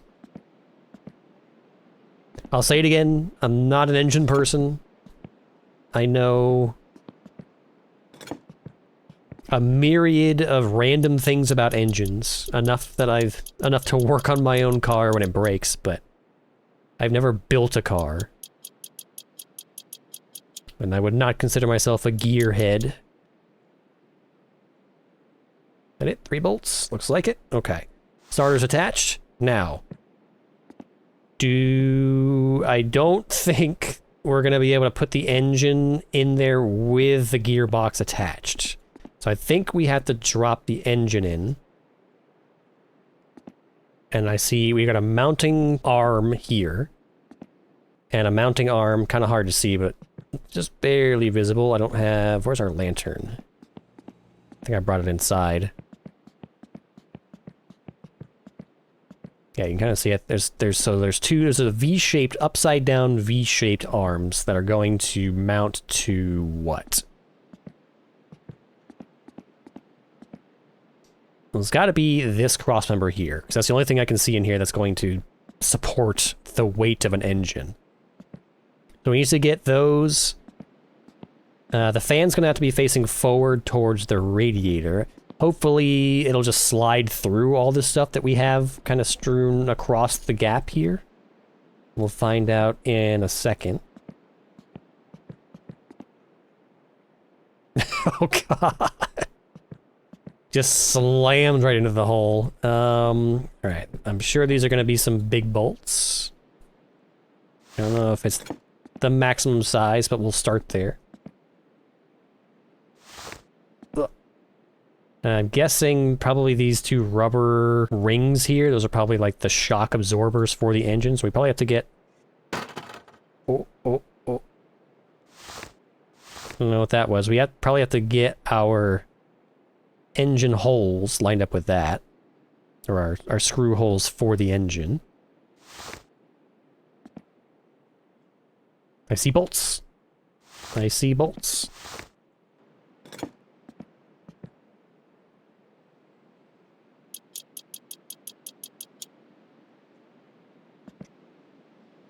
I don't know if that's right. It doesn't seem like they're in the right spot. So let's undo that. I'm very worried. Something just broke off. I don't know what that was. Random parts of the engine are just breaking off.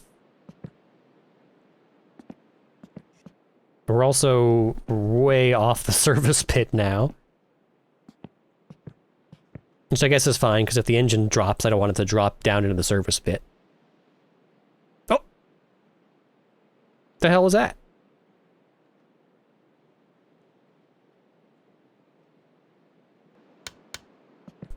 Uh-oh.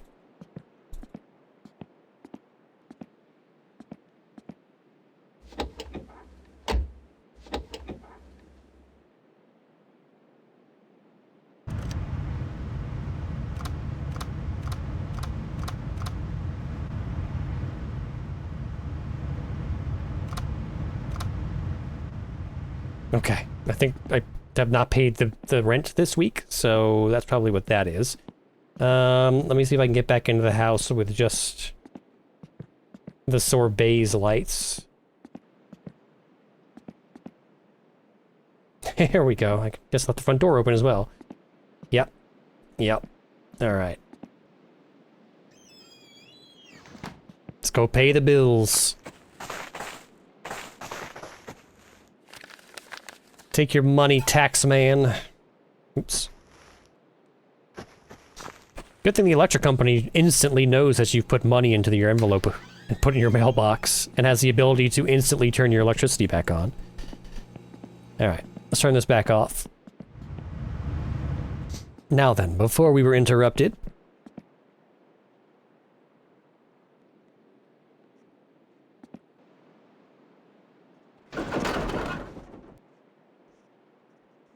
That's what I was afraid of.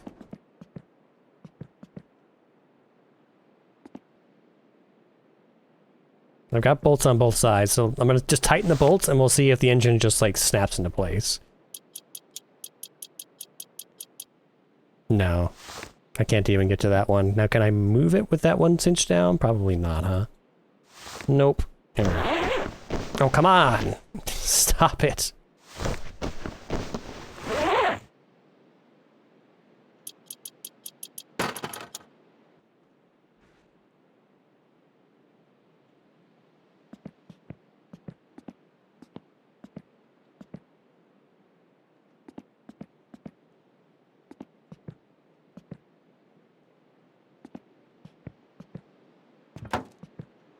Oh. I guess I can stick that on there while I'm at it. Timing belt cover. Looks like a tiny bolt.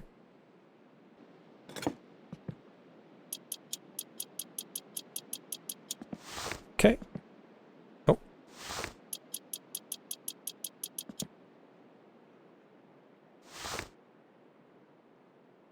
There's something missing here. What goes here?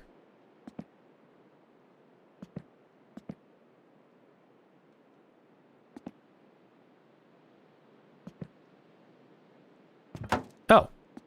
Well, it's a good thing I didn't get the engine installed, I guess. Although, I'm probably going to put that on with the engine already installed. But yeah, let's, oh, maybe not. There's some bolts down here. That looks like it's a screw? It's screwed in?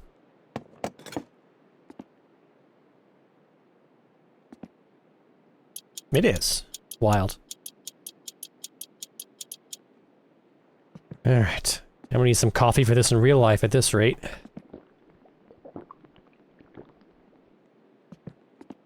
Now, I don't think I can attach this to... Oh, let's find out.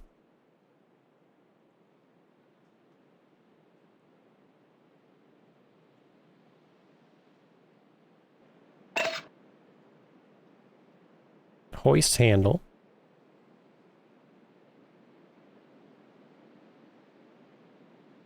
So there's a mounting bracket here.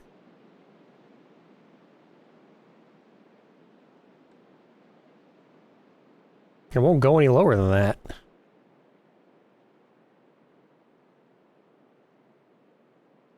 Is it backwards? Does it need to be like this?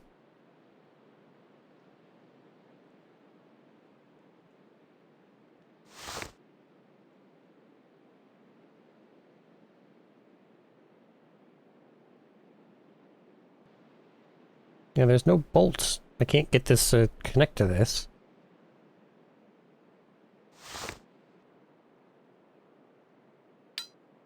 Oh.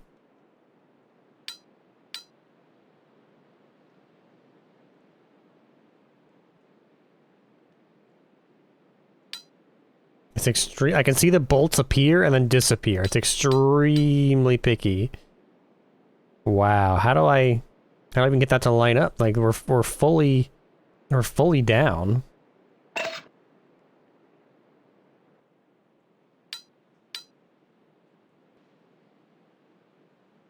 How do I lift this up enough to actually put the bracket on it? Mere parcel shelf. Can we slap you across the... No. You do not interact with that. About the light. Well, that didn't work. It really doesn't want to sit on it.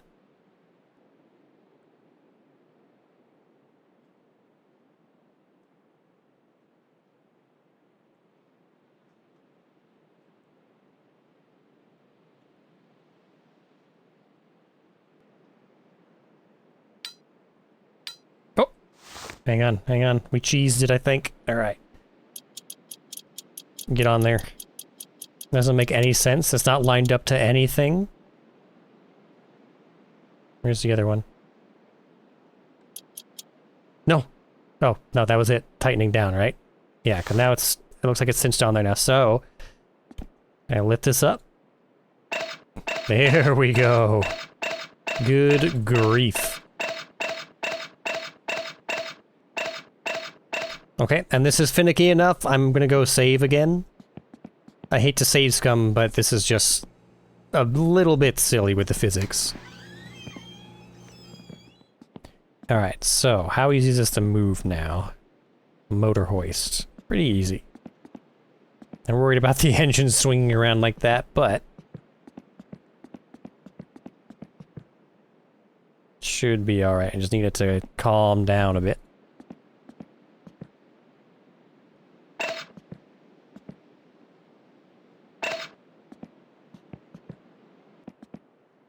This looks fine as far as depth goes. Come on. Please fix the physics. This is so dumb. I bumped my shin against the side of the car and slid the entire car 6 inches. Alright, so now we are no longer lined up. So now I need to shove this car in the other direction.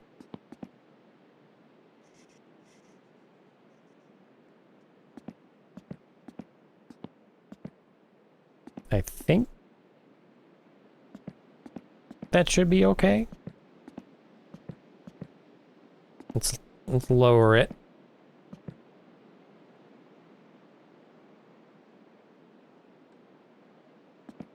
Too far back, I guess. Wait for it to settle.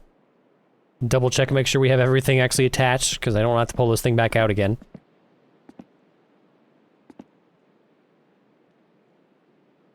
All that exhaust stuff goes under. Exhaust manifold. Yeah, that's all under the car. Alright, let's lower her down.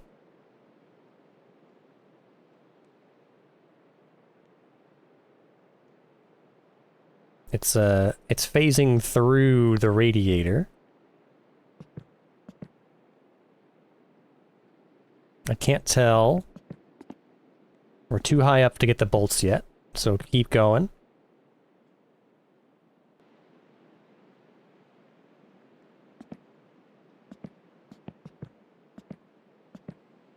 Nope, we got a nut there.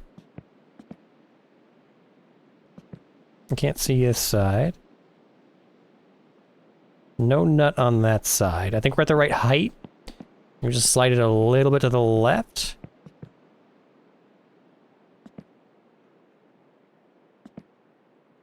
There we go.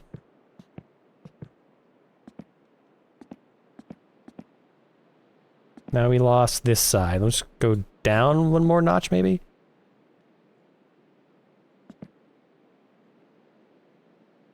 I see a nut. I see a nut. Let's try that.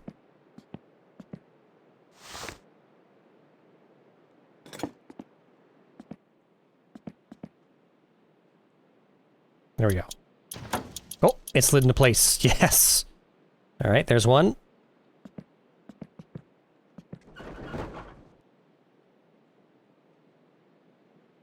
God, that just shimmied out of the way. There's two. All right, now can we get the engine chains off? That was a size 10, I think. 10.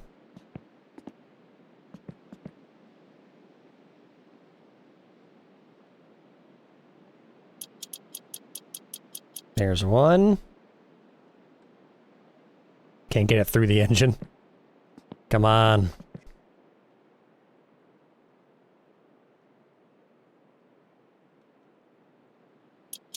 Nope, we're free. Okay. Lift this thing back up. I hate that it blots out the sun. Get him out of here. Okay, now, do all of our other little thingies line up now? We need some hoses clamped down.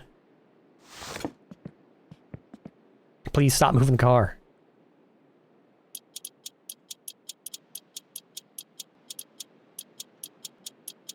Hose 4, so that's a radiator and heater.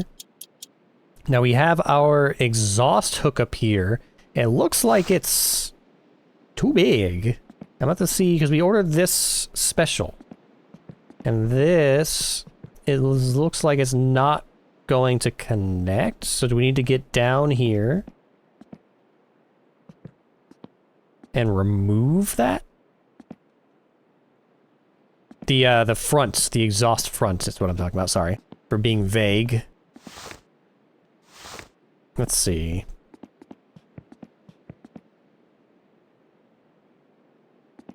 Because it almost looks like that, the exhaust headers here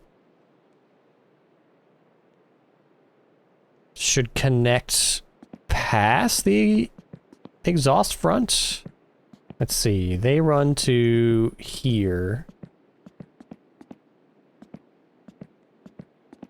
No, I don't think, that doesn't seem right. I mean, I have headers if we have to use the lame tiny ones, the exhaust headers, right? The exhaust manifold, this is the lamest one because all 4 channels run into a single channel. This one, each one has its own, like, connection to the exhaust, so supposedly this is higher performance. This one, chrome headers, is not going to fit with the setup that we have here. We might, let me go check the not the manual, but the magazine. That might come as a set. I need to go drink something anyway. That might come as a set, and I only ordered, like, the top half. So let's see. Quick drink. Alright, parts catalog. So, where is it at? Yeah, I ordered this pipe. This might need to connect to, like, this pipe. This is the... This looks like the exhaust rear, the one that we have, but this is looks like it's in chrome. And then we have this connection, so we don't have this diamond-shaped connector on this, just on this and on this. So I think this one that I ordered actually needed to be paired with this bracket here. So that's unfortunate. I guess I could put in an order for it. It's only $195. Because we still need to go and actually do the inspection. But if I can make it work with just using the headers that we have, I'll do that. We can worry about it later. It'll pass inspection. This is just aesthetics and a little bit of performance. So we'll put this back on the shelf for now. Somehow.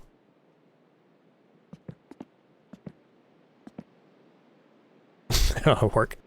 Alright, so this needs to get connected to... Hopefully we can do this while the engine's in the car.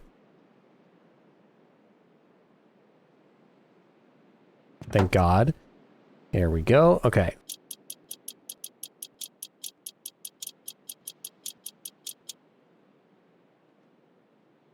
This looks like a different size, or I'm too far away. One of the two. Different size. Okay, so that should be the full exhaust system. Is something supposed to go there, I wonder? Oh, we do have something that goes here, though. We have that part. That is... air cleaner. There we go. Where do you bolt in here?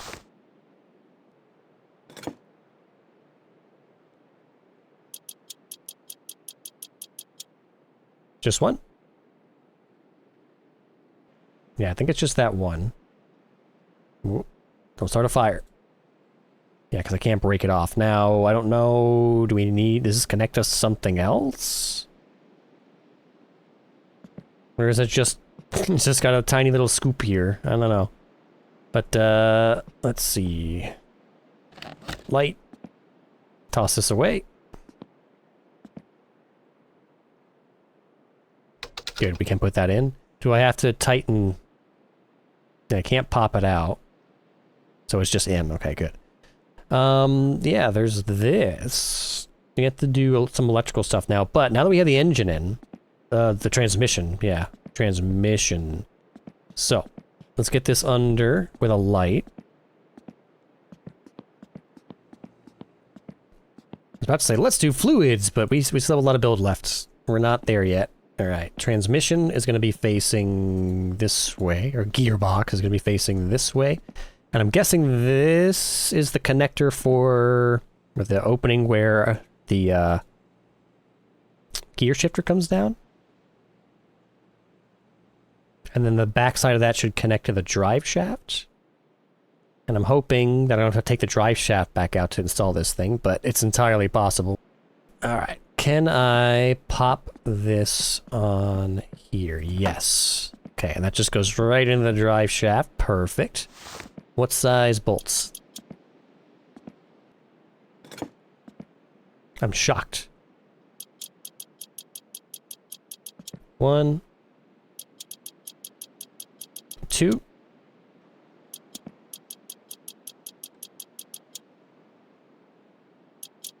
Oh, there we go. 1, 2, 3,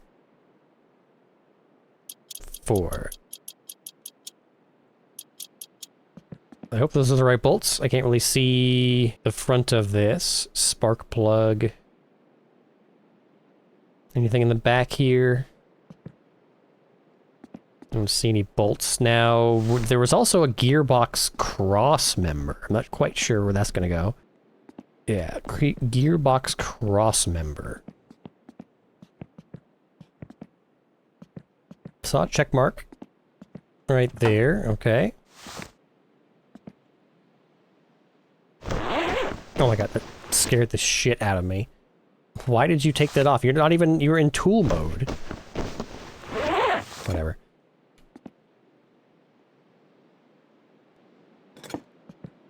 Nope. Nope, that was it. In you go. Okay, so that supports the back half of the gearbox. And I think with that in, we should be able to put the gear selector in, the gear knob. Let's see. Gear knob. Oh yeah, and a clutch cable. We need to get that in there too. Clutch should go from the clutch pedal to the gearbox, right?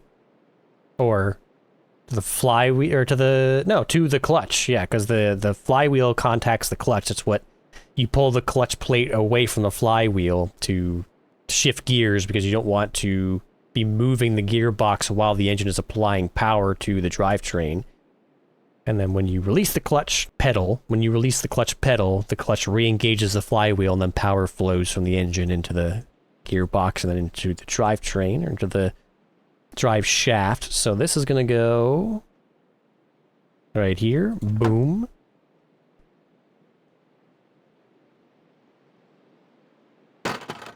What is it, what does it screw down with? Who knows? Alright, let's see. Is it a screw? No. Is it a bolt? Okay, well that's every socket. Okay, well it's not coming out now, so whatever we did, we got it in there. Alright. Get this out of here. So, what else? The clutch cable. We need to figure out how that connects from the clutch pedal to the clutch plate. Oh. Okay, it attaches to the chassis. Okay, and then a bolt somewhere? A bolt? Okay, I think it's gonna be that there. Gotta find the right size. Oh, I'm falling asleep. I'm gonna fall asleep in the engine. I'm bringing the whole coffee pot out.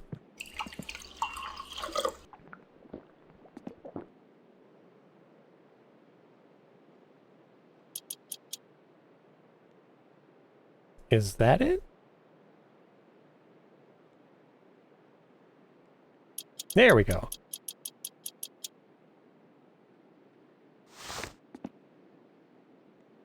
Yeah, I can't disconnect it now. Okay, perfect. So, what's left? Pedal box, automatic. Nope. Instrument panel. Nope.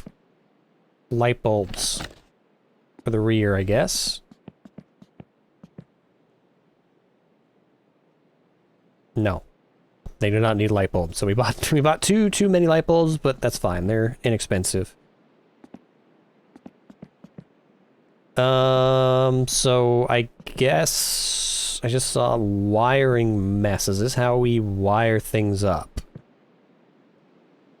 Battery negative.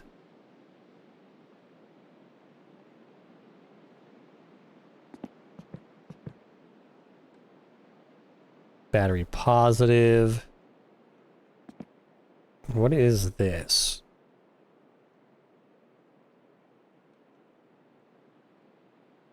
What is this here? Fuse box, okay. Fuse box. Front lights connector, okay. So I would imagine we're gonna do front lights connector F. Headlight left. Oh. I heard a something. There's a wire. Okay. So headlight right. Oh god. It's F, not click. All right. Headlight right to front lights connector. Good. And I would imagine front lights connector to fuse box, right? What is this? Regulator. Okay, so we've got regulator. We've got battery positive, negative. We've got front lights connector. Starter, okay. I'm looking for all the stuff that we can connect with wiring. Dash harness connector. Okay, this is inside the dashboard. Alternator. Engine block?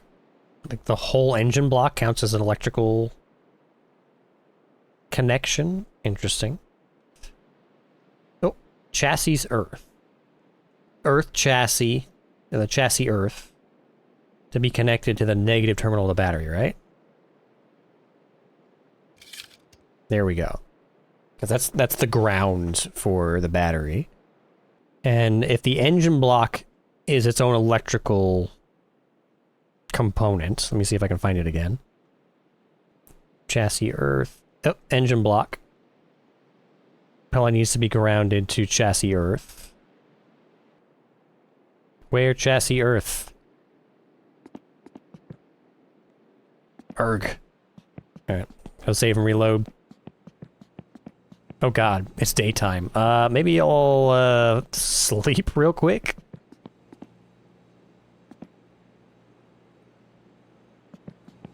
Yeah, let me sleep and deal with our bars, and then we'll do electrical fun. Front lights connector.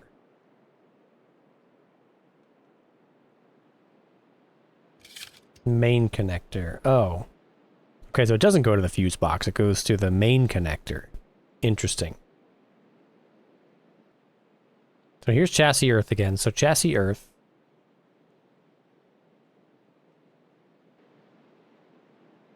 Nope. Oh, I saw it. I saw it. It was right here. Come on, man. Engine block. Okay. Can't see. I hope none of these need to be cinched down. I think they might, though, because I see a bolt on that. That's unfortunate. I'm about to go back through all of these. Why did that fall straight through the car? Where did it go? Where's my light? Where did everything go? Everything disappeared suddenly. Where's my light? There's my light. Wiring mess. There we go. Okay. Okay, engine block to the chassis.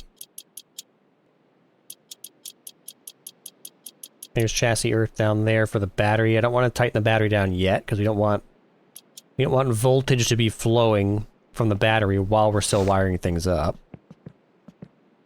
Even though realistically, if this was sitting here like this in real life, there would be enough contact that power would be flowing through there.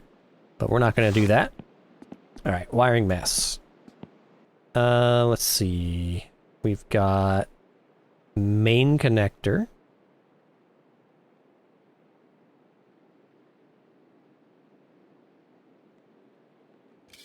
Regulator.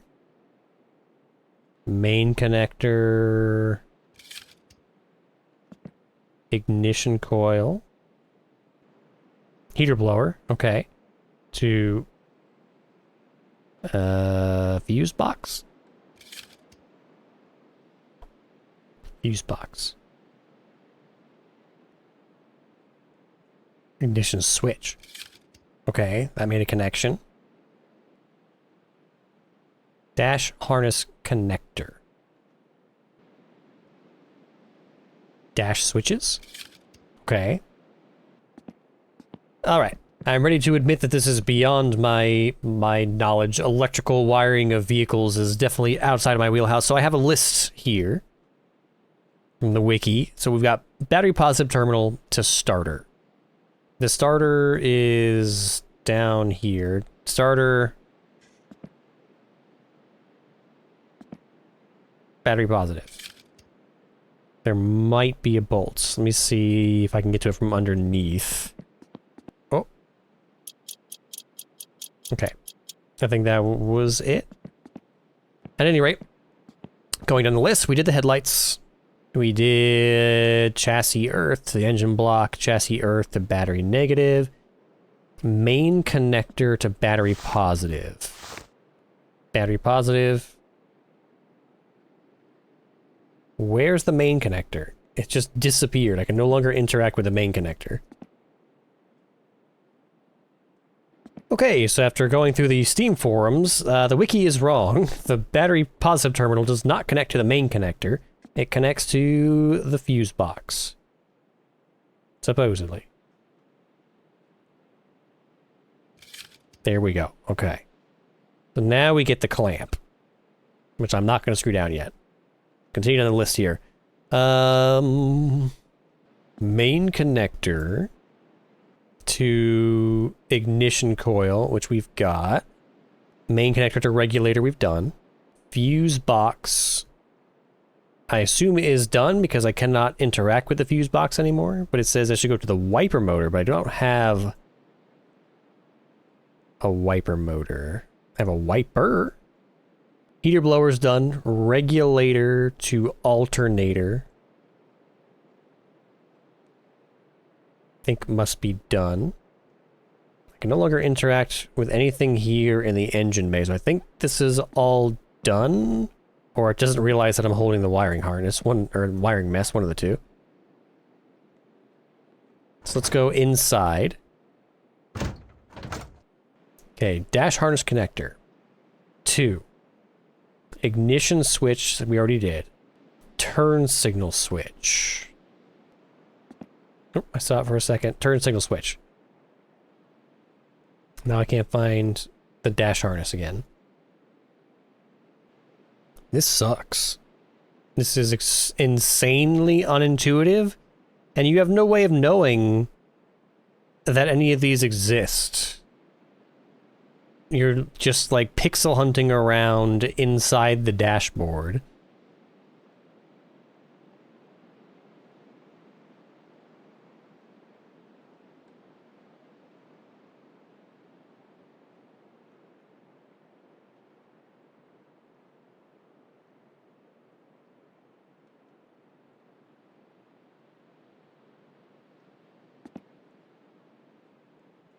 Heater control.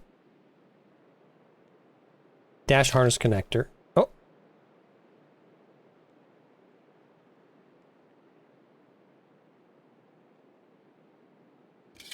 Instrument panel. Dash harness connector to turn signal switch. There we go. I don't see anything else in here. Let's go check out the trunk, because we probably need to wire up these rear lights somehow. Oh, let me get in here. Alright,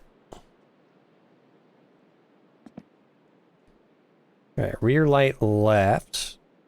Let's find where these are going to connect to. Rear light right.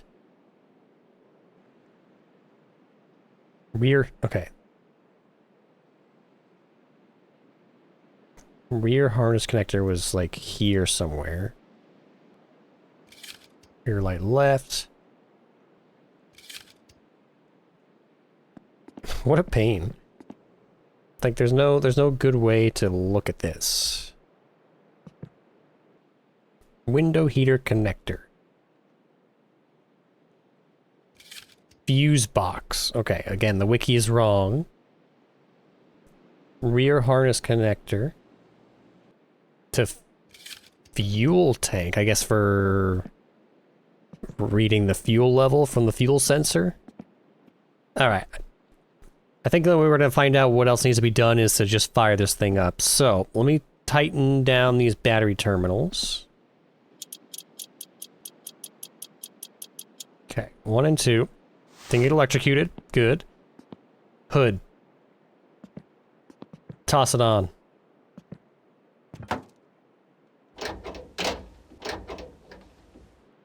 What is that up for? There you go.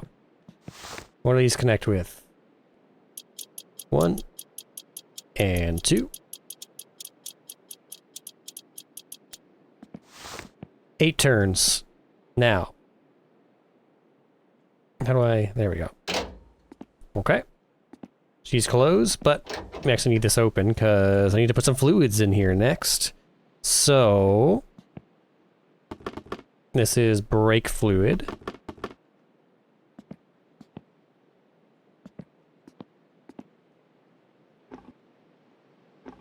Glug, glug, glug, glug, glug, glug, glug. Okay.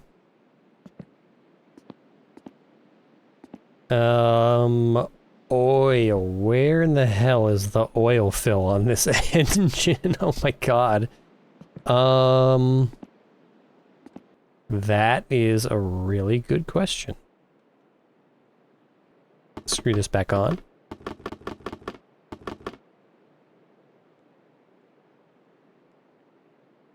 Oh. How is our oil filter slightly unscrewed?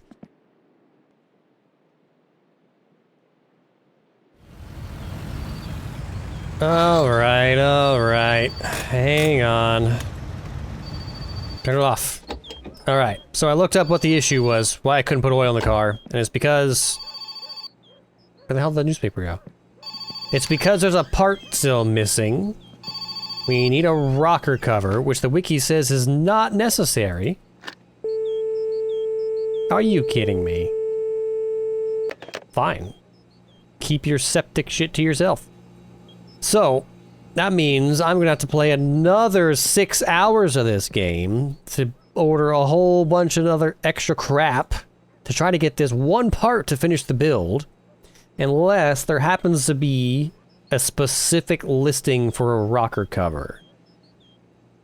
Which I don't see listed anywhere, which means we're gonna have to play Car Part Gotcha again.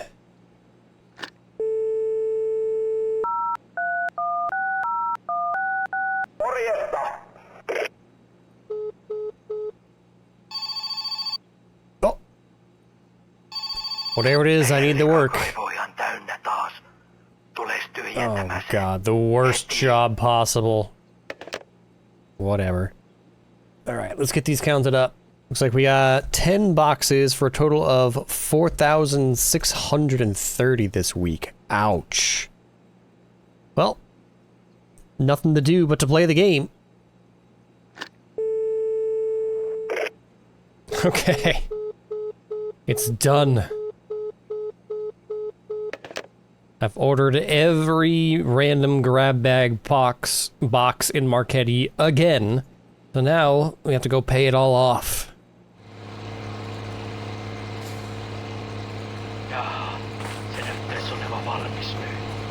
Thank you.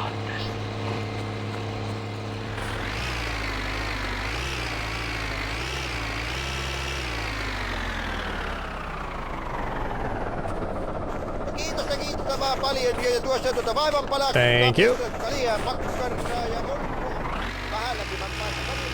Sure thing, bud. Catch you next time. Kiitos ne oikein paljon, et viittesit tehdä tämän. Perfect. Ihan mä olen tyytyväinen tähän. Ole hyvä tässä. Thank you. Morjens.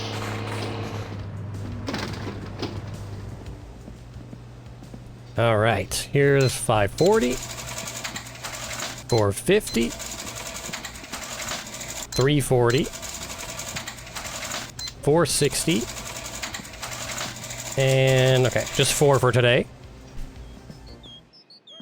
I don't even care anymore, just throw them in here. I'm sick of these things. Get in there and wait for the other 6. What do we got today? We've got 230. 600, 450, 580, 510, uh-oh, 594, we've got, don't worry about that one, that's a secret for later. We've got too many boxes, I can't fit all this in the sorbet, shoot, I guess I'll just have to make multiple trips. 5, 6, 7, 8, 9. Oh good, it's still here, because I just left it here. I didn't bother coming back for it. Alright, 490. And I think that should be it, because that's our 10th package. Okay, so let's get these 2 back home. We'll have 10 fresh boxes, surely. Surely we'll find what we need. Whoa, okay. Very energetic to get out of the car after that trip, I guess. Oh! Good grief, alright. Trunk. package number 10. Get in there. And... don't worry about that one. Pretend it doesn't exist. Alright, I'll take care of these bars. And then we'll see if we add anything worthwhile in these boxes. Alright, since we're only after one thing, I'm not going to do a whole dramatically opening each box one at a time. I'm just going to line up all 10 boxes in a row here, and I'm going to do a part confetti. So let's see, what's the quickest way that I can get through here on these? Let's go 1, 2, 3, 4, 5, 6, 7, 8, 9, and 10. Look at all the parts! Alright, fingers crossed, let's pour through. Hood. Nope, let's get that out of there. It's covering up a bunch of stuff and oh! Ta-da! Alright. Now I gotta figure out what to do with all the rest of this crap, but let's get this over here on the table. Drop that there. I guess we should at least comb through here and see if there's anything we might want or need. Like this backrest. We're definitely missing that. Of course, it's in a different color than every other interior component. Hubcap. I didn't even know that was a thing. First time seeing one of these. Well, we've only got one, so I'm definitely not going to put that on. Also, we got special rims, so we definitely don't need a hubcap. Wiper motor assembly. We don't have this yet either. Let's drop this in here. This is so ridiculous. We've got like 2 separate Rivett's worth of parts laying over here. Ooh. Fancy steering wheel. Let's see this. Ooh.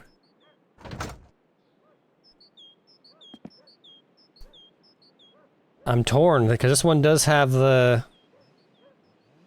chorus logo, or the... I'm actually not sure what logo this is. The Rivett logo here on the center. It's a bit sportier, though. This is more...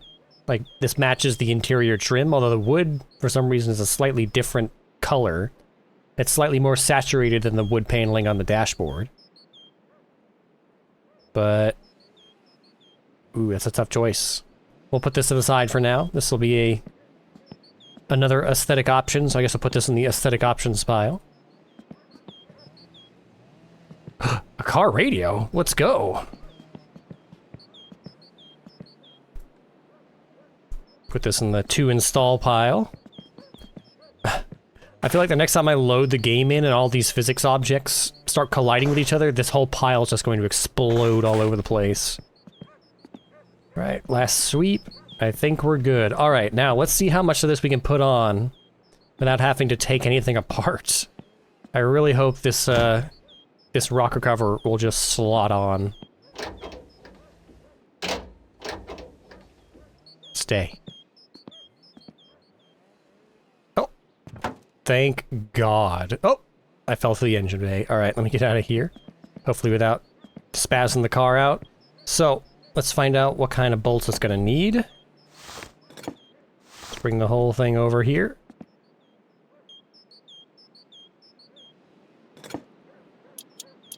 There we go. 8, hopefully should be all. Quick double check. Yeah, alright. There's our oil. I remember tossing it in disgust. Here we go. Yes! Finally! It's been ages! It's been like another 5 to 6 hours of gameplay, but we can finally put oil in the engine. I need to read between the lines on the wiki a little better. The wiki does say that you do not need the rocker cover to pass inspection, but what it doesn't say is that you do need the rocker cover to put oil in the engine. Alright. Get it out of here. right, what else do we have up here? We've got coolant. So let's put some coolant in the radiator.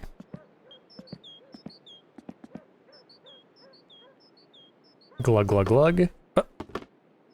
Glug, glug, glug. Oh, there it goes. It doesn't make a sound.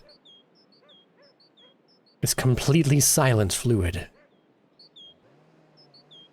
Okay. Back on the shelf. Let's probably get the oil back on the shelf as well. Just because we're impatient doesn't mean we can't be organized. Alright, any other fluids?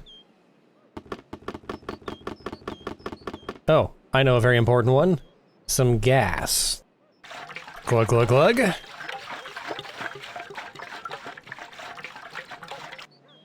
Okay, that's all she's got. Alright. Now. Well, let's screw this on first before we start another project. Close her up. So we've got some miscellaneous pieces here, so let me get inside. Put this rear back seat on. Our completely mishmashed car interior here. Install. Whoa, careful there. Now, where does this tighten down? Maybe to the trunk? Oh god, what happened? If I back this thing up, it's gonna fall right into the service pit.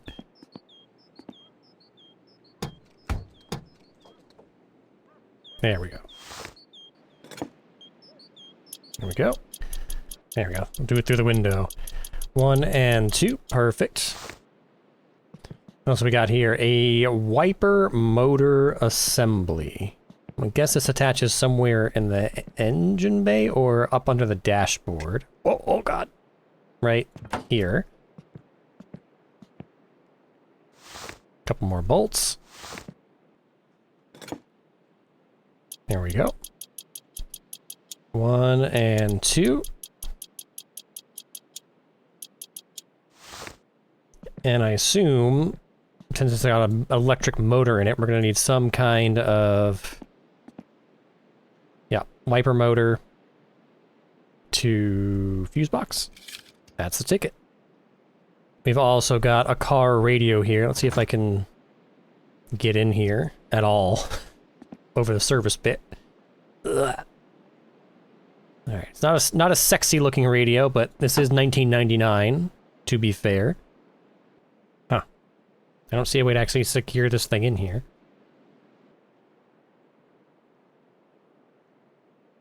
Radio to radio harness. There we go. Rev limiter. Oh. Okay. Can't really see it. Am I supposed to be able to adjust it? It does have stuff on the dial. Oh, I have to screw it in as well. Looks like there's a screw on top. Oh, I've got it already.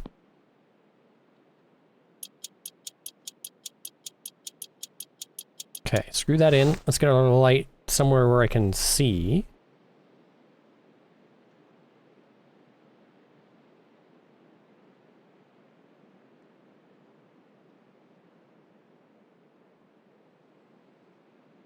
There we go. I'm not sure where we want to put this. Probably not max, right? Let's do like 8.5, maybe? Alright. I think that's everything that we had to install, but before I do anything else, I'm going to, 1, take care of our bars, and 2, save, just in case something awful happens. So, be right back. Alright, well I don't have any coffee left, but I do have this energy drink that's been in the fridge since, like, episode 2. So let's go ahead and down this, deal with our fatigue a little bit. Wow, that barely moved it at all. Okay, so... if there's one thing I know, I've never built a car, but I have built plenty of computers. And the worst part of any build is when you've put everything together and you think it's ready to go. That's when you find out just how much you still have left to do. So, first of all, let me see if I can shove this thing back across the pit here. It has slowly made its way into the corner, so we're gonna go push mode. all the way down. Shove it back somewhat straight. Just need a tire on each side of the pit here. And good enough. Alright, so let me get in here. Moment of truth. We've got power to the interior. Yo, there's no... I just noticed there's no overhead light. Either that or we don't have it wired up. Let me see, where's my lantern here? No, there's no overhead light. Uh-oh, that's gonna be a pain. Because this game is very dark. Alright, anyway. We're in, I see we've got oil light, we got a battery light. I don't know if those are warnings or if those are just lights that come on when the car is in its pre-ignition state, but let's, before we hit the ignition, I guess here's our choke. Let's familiarize ourselves with this. Lights.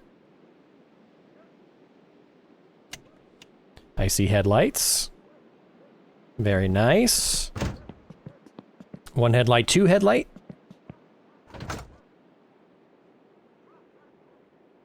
How do we do blinkers? Left and right arrow. Left arrow.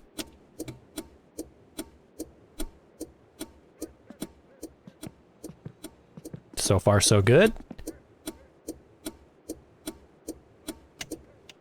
Right arrow. Excellent. Oh, let me in, let me in, let me in.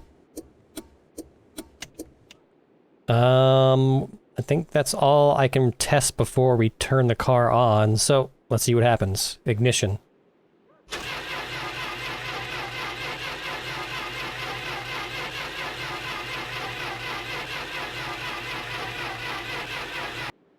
Uh-oh. Do I need choke out?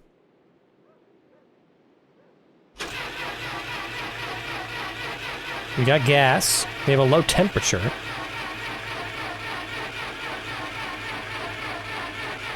Do we not have the battery charged enough? The starter's turning over, so I would guess that we've got enough battery power. Oh, well, it seems the battery's just completely dead, so I guess let's slap it back on the charger. I think this battery is dead. It has not moved off of 12 amperes. So that sucks. I guess that would explain why the car didn't start, maybe? Although it did turn over the starter. So, I'm not sure what to make of that, but it's definitely not charging. Alright. I guess it has been sitting here for most of our playthrough, but it's unfortunate that the first time we actually get to use it, it's already dead. So, I'm gonna sleep until morning, we'll head out at daylight and go get a battery. Oof, $500 for a battery. I forgot how expensive these things are. Anyway, let's get this back home. Okay, one fresh battery. Charge.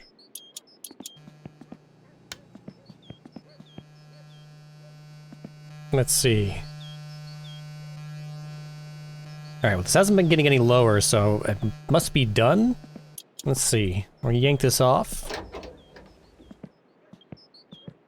Reinstall this.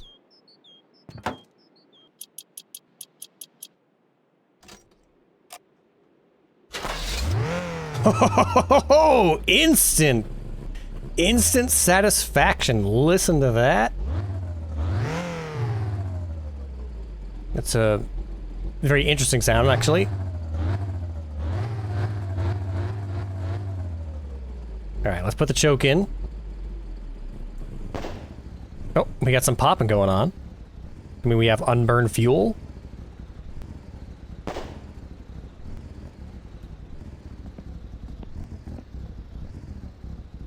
The mufflers are shaking.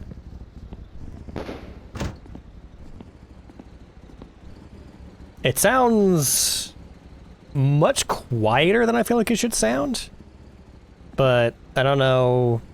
I didn't play my summer cars. I don't know how good the sound design is in this in general. But it's definitely a lot quieter than the sorbet. So I guess it's Saturday, so the inspection shop is probably not open. But I do want to take this for a spin. So let's see if we can get away with taking this to maybe PSK to fill up the gas in it.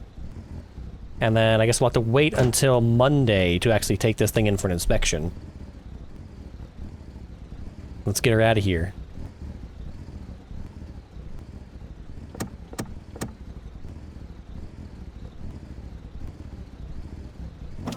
Wipers are working. Very nice. We need to turn on... Zoom in here. Need to get the window heater for the rear window. Yeah, even though it's not really. Just making sure it's working. Hazards. They work. Need to set the temperature to low. Direction to up for the windows, and then blower to blow. Nice. We got a steady idle. Temperature's actually pretty good, despite, well, it's sliding around, but let's see. Okay, the windows are defrosting. Good, good, good, good, good. Now let's not put this in the surface pit when we back this out of here. Damn it. It's okay. We recovered. Oh god. Don't break the car before we even get it inspected. Alright, let me close the garage real quick. No, you know what? We'll leave it open because I want to put it back in there afterwards anyway. Alright, let's get this out here.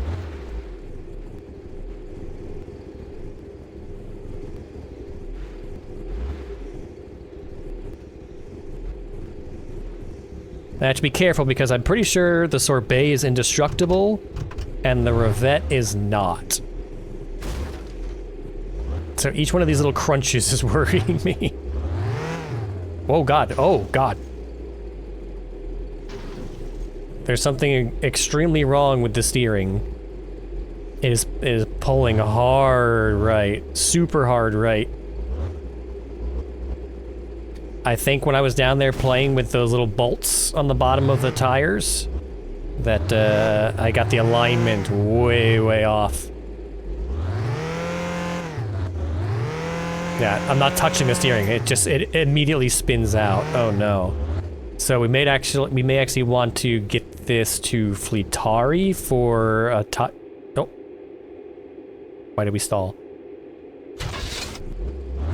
We may want to get this to Fleetari for an alignment, because I don't know enough about aligning tires to make this work. Alright, I lied. I do want to play with this. If we can't get it working on our own, then we're gonna have to pay for it anyway, but it at least can't hurt to try it out. So let's see, I can visibly see, with the car turned off, that the front wheels are not in alignment with the back wheels. This one's not quite as bad, this one's way off. I just need to remember, of all the bolts down here, we can actually stick our head through here, whoop! Which one of these bolts controls the alignment? I want to say it was this one here, underneath the dot. I just gotta find the right size socket for that. There we go. Largest size socket, so.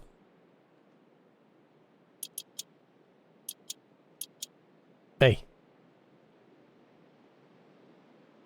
Now it just like immediately straightened up. Like I just hit one notch and it straightened right up.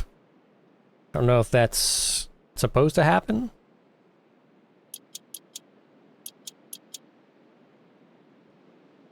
This one still looks way off. Let me get the light over here. I don't know if maybe it was just adjusting the steering wheel. Let's see.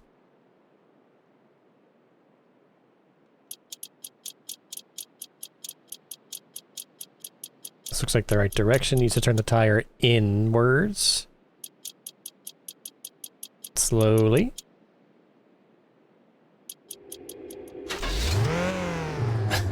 I love that.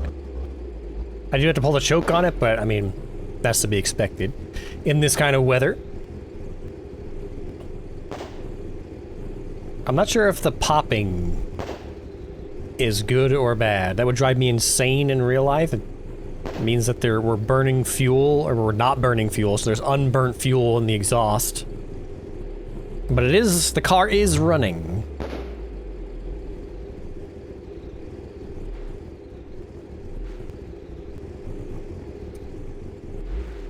We're backing up mostly straight. We have a little drift, but it's not spinning itself out like it was previously, so we're in a much better position now. It still pulls a bit to the right, I think. It's going to be hard to tell after dark here because the snow's all going to look the same. It's still spinning itself out, okay. So we still have some alignment issues. Have to tinker with it some more. Let's get her back in the garage.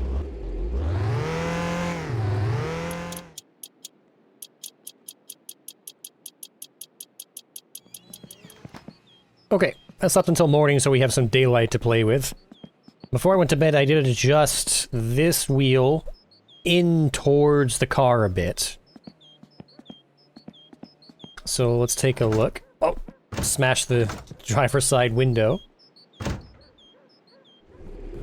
Oh, it's got a really deep rumble to it.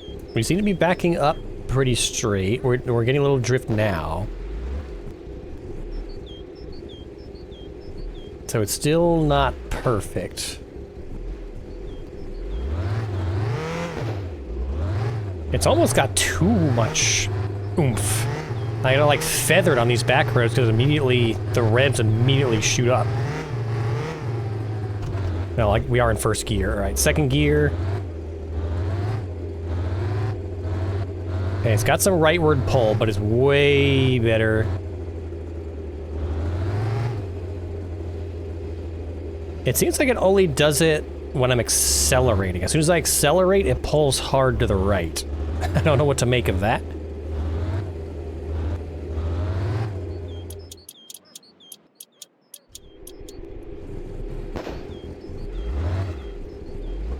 Let's try again. Seems straighter than last time. I think we're still lined up. Let's see. Let's get this on something with some traction.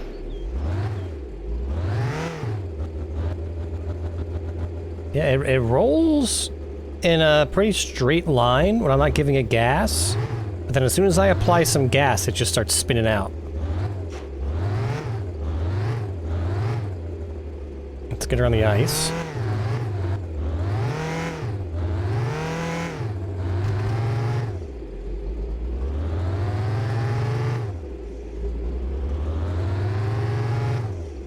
Ugh. What is causing that?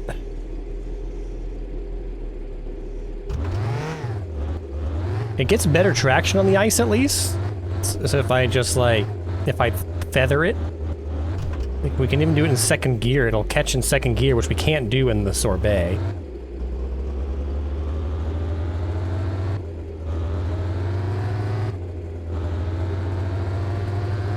Yeah, we're maxed out at like 42 on the sorbet.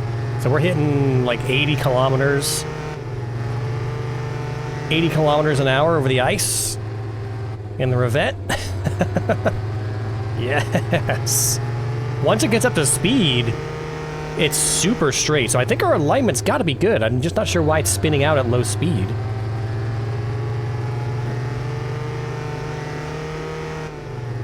I'd probably get it up to 100 if I was comfortable just sending it all out. Let's see if I can get this to PSK. I don't think the inspection shop is open on the weekend, but if we can get through town without spinning out, we'll stop it by. Oh, speaking of spinning out. I'm hoping that there's something mechanically wrong, because otherwise this feels way worse to drive than the sorbet. Other than getting better traction over the ice, it basically you have to constantly tap the gas, so this thing is just... It becomes a fidget spinner. And we might have to take another job, because I'm pretty sure that inspection is going to cost some money, and we are just about out. Hopefully somebody calls in soon.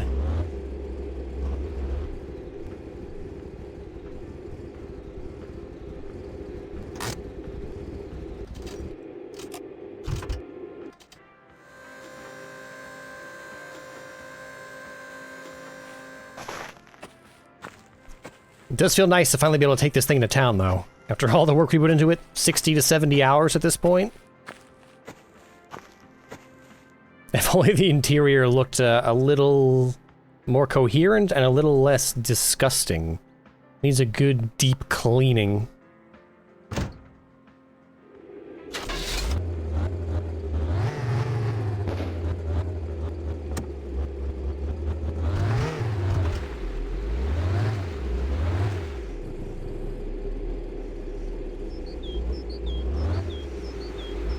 Oh, we got a lot of oversteer. Oh god.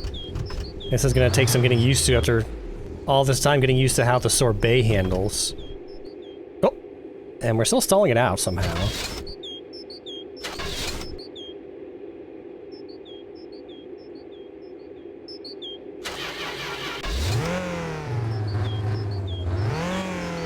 It's not revs, because well, it's not high revs at least. It's stalling out at low revs, like it's just idling to death.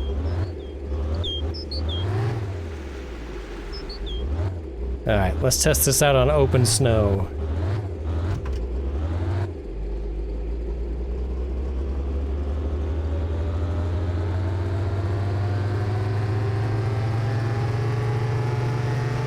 $80. Third gear. Can we hit 100?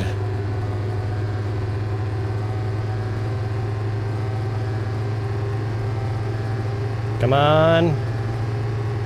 Yeah, alright, 100. No. Are you serious? Okay, this game is just trolling. It just put a random dude right in the line of where you were driving. That was on purpose. Well, good thing we were already stopping.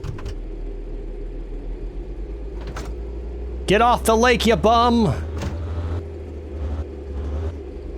Alright, well, it's time to put the toy away until Monday when we can actually do some work on it.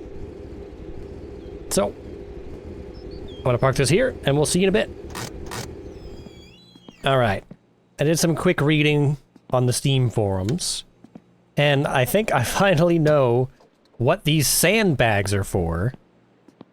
These sandbags are to add extra weight to the rear of the car to increase your grip so the tires don't spin out as easily. So let's see how this handles with some sandbags in the trunk. And whether or not that's going to affect our ability to pass inspection. I don't know if this is supposed to attach anywhere. I threw it in there because it was sitting on the table.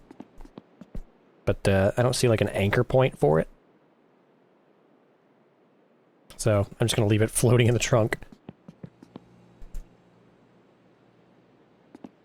Let's do, I think there's 3 sandbags. Let's try 2.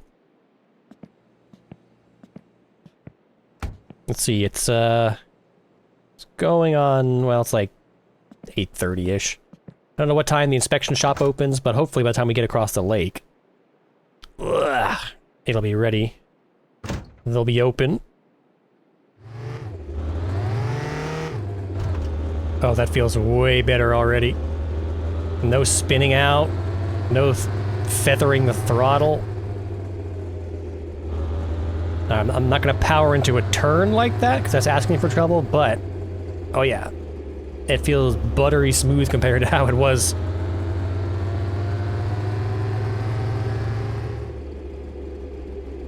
Oh, the garage is open. Let's see. How does this work? Do I drive it on first, or do I go inside and pay first?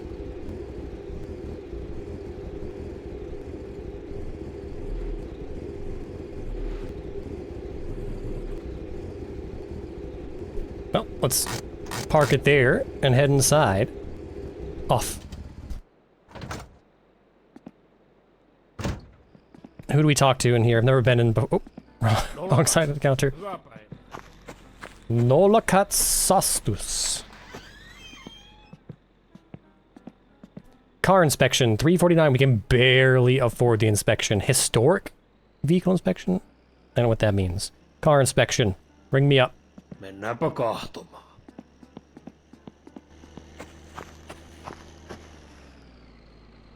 Hei, tää on se auto. Tämähän on se. Joo, tää on se auto. Joo.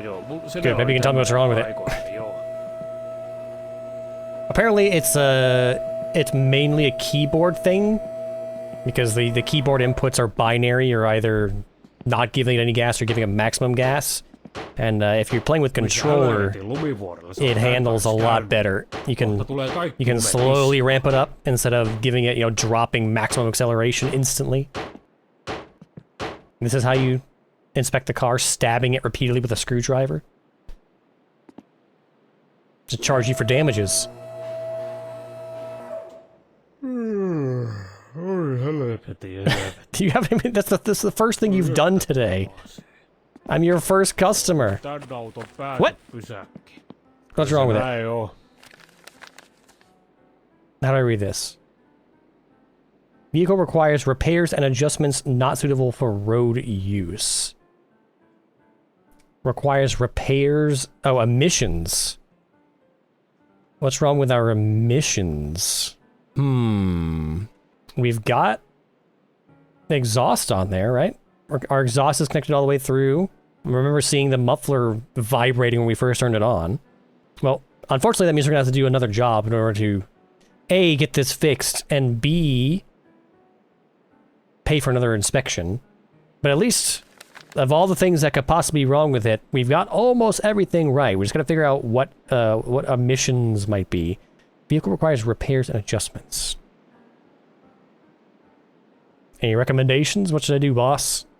Is it because you stabbed my exhaust line with a screwdriver, and now there's an emissions issue?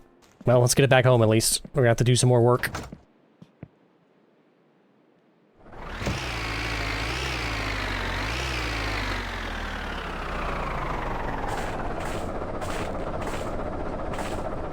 Money, please. Pleasure doing business with you. Now I can pay my bills.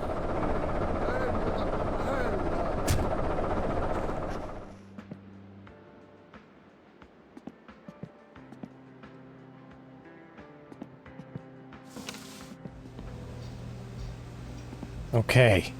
Our troubleshooting tool has arrived. Let's get this back to the house.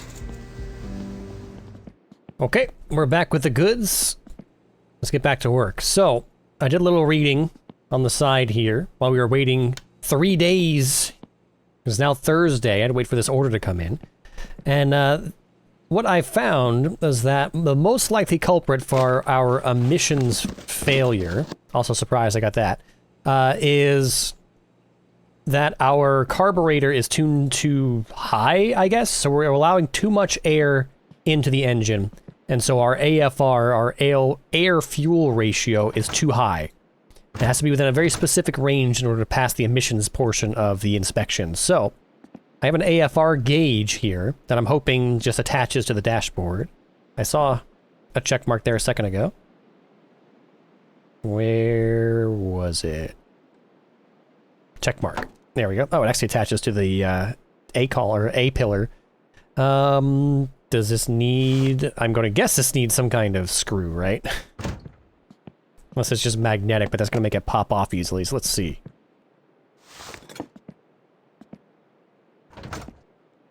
Screw... Oh yeah. Easy.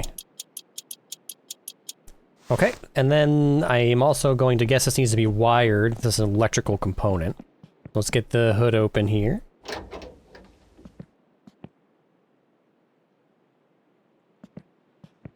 AFR gauge. And supposedly the game will not let you make incorrect connections. I saw a dash harness connector. Where was that? Wiper.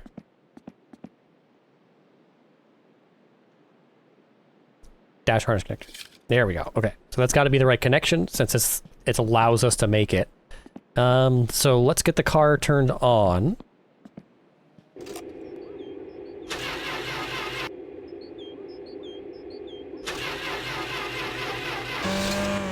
Whoa. Good thing we got that rev limiter in there. Alright, put the choke down. We're gonna let this idle. And in hindsight, the popping exhaust is probably a good indicator that we were burning too rich. So we're in the red zone, so we've got too much gas, I guess that would mean, because we have unburnt fuel in our exhaust. So we need to adjust the ratio in the carburetor to bring that down into the green part of the AFR meter. So there should be an adjustment screw in the carburetor. I'm guessing this. I don't know what direction to turn it. I went three up on the scroll wheel. We'll see how that affected it.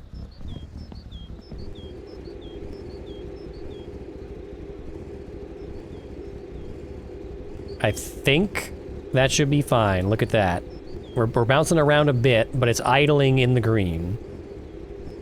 We're right around 14, so I guess let's go see if we can get this to pass inspection. If not, I guess we could just adjust the carburetor right there on site and try it again. Okay, we're getting an AFR reading of like high 13s to mid 14s, so I feel like we're probably in the ballpark. But let's find out.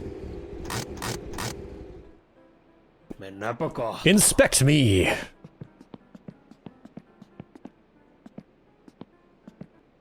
Hei, tää on se auto. Tämähän on se, joo, tää on se auto, joo. Mun sedällä oli tämmönen aikoinaan, joo. Yeah, apparently everybody in Finland owns one.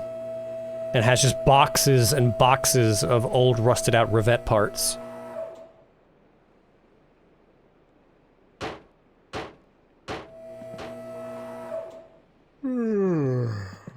Me too, buddy.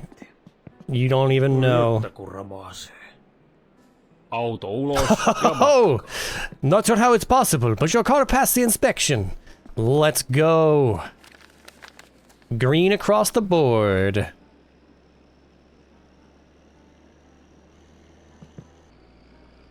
Register plate. So, we just slap this on. I've been driving it around illegally thus far.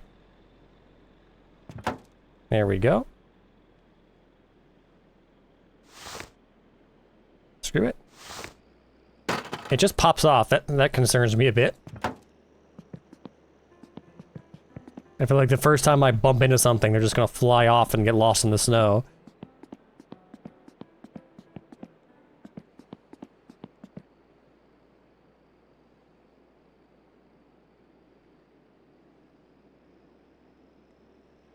No front plate? Huh, okay. I'll toss this in the passenger seat for now. If I had one. Alright, well, let's get out of here. We'll claim that as a victory.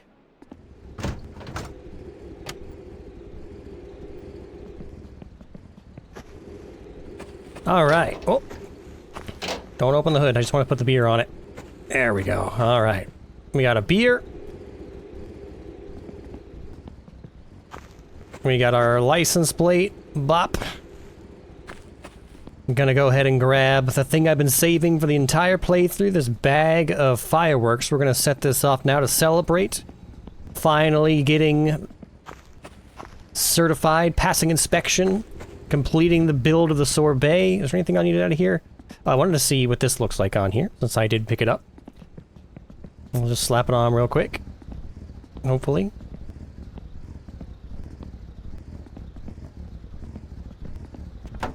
There you go. Rear window grill. I don't know how I feel about it. I don't hate it. I think it might look better with some more, like, aftermarket parts on it, but it's not bad. Alright, so I'm gonna hit the lights here just to, set the scene a little bit for our outro. There we go.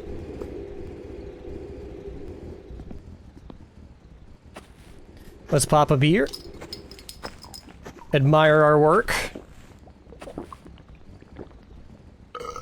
And set off some fireworks. A rocket. How do we do this? Light up.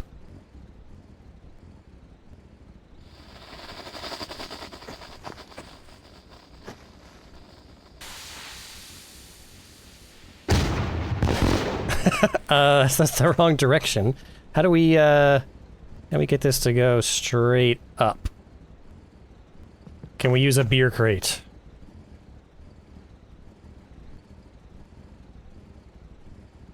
Kind of. Light up. Alright, here we go.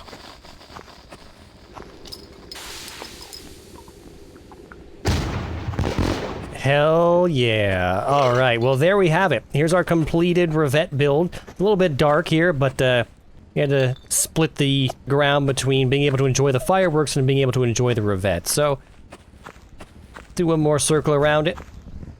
Got our plates on still, those didn't fall off luckily. The interior, don't worry about the interior. People it's definitely not a perfect car. There's still a lot of aftermarket stuff that we can do to it, which would be our secret package here that I'm not going to open in this episode. But I did want to at least finish the build, and I think we'll call this the end of the series. And then we'll come back at some point, no promises on when, because this game has grown very tiresome to me. We'll come back and do a bonus episode, reduce some aftermarket adjustments to this. We have to do a race in this. I have to maybe get set up with a controller so we can get some better handling of the Rivett, so that we're not constantly spinning out every time I hit the accelerator. But we accomplished the core goal of the game, and that is 1, to survive the harsh winter of Finland and Perijärvi, and 2, to construct the Rivett project car. And we've successfully completed both of those objectives, so we're going to call that a victory in this one. My review of the game, I think, will definitely have changed from about midway through the game to this point. So when you're still early on in the cycle of the game, where you pretty much you're still working on gathering parts, every box that you open is likely to have at least one new part that you don't have yet for your build. There's still things you have not seen in the game, jobs you haven't checked out yet, parts of the map you haven't been to. It's all still holds a lot of intrigue, and it's got some things to work towards.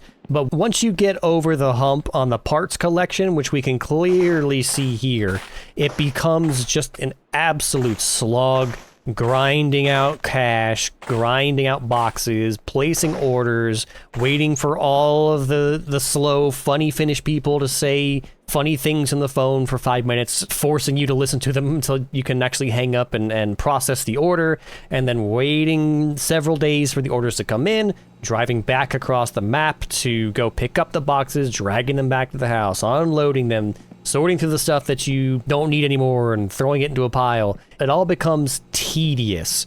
And for a while there, and still even up to the beginning of this episode, I was actually kind of dreading starting the episode.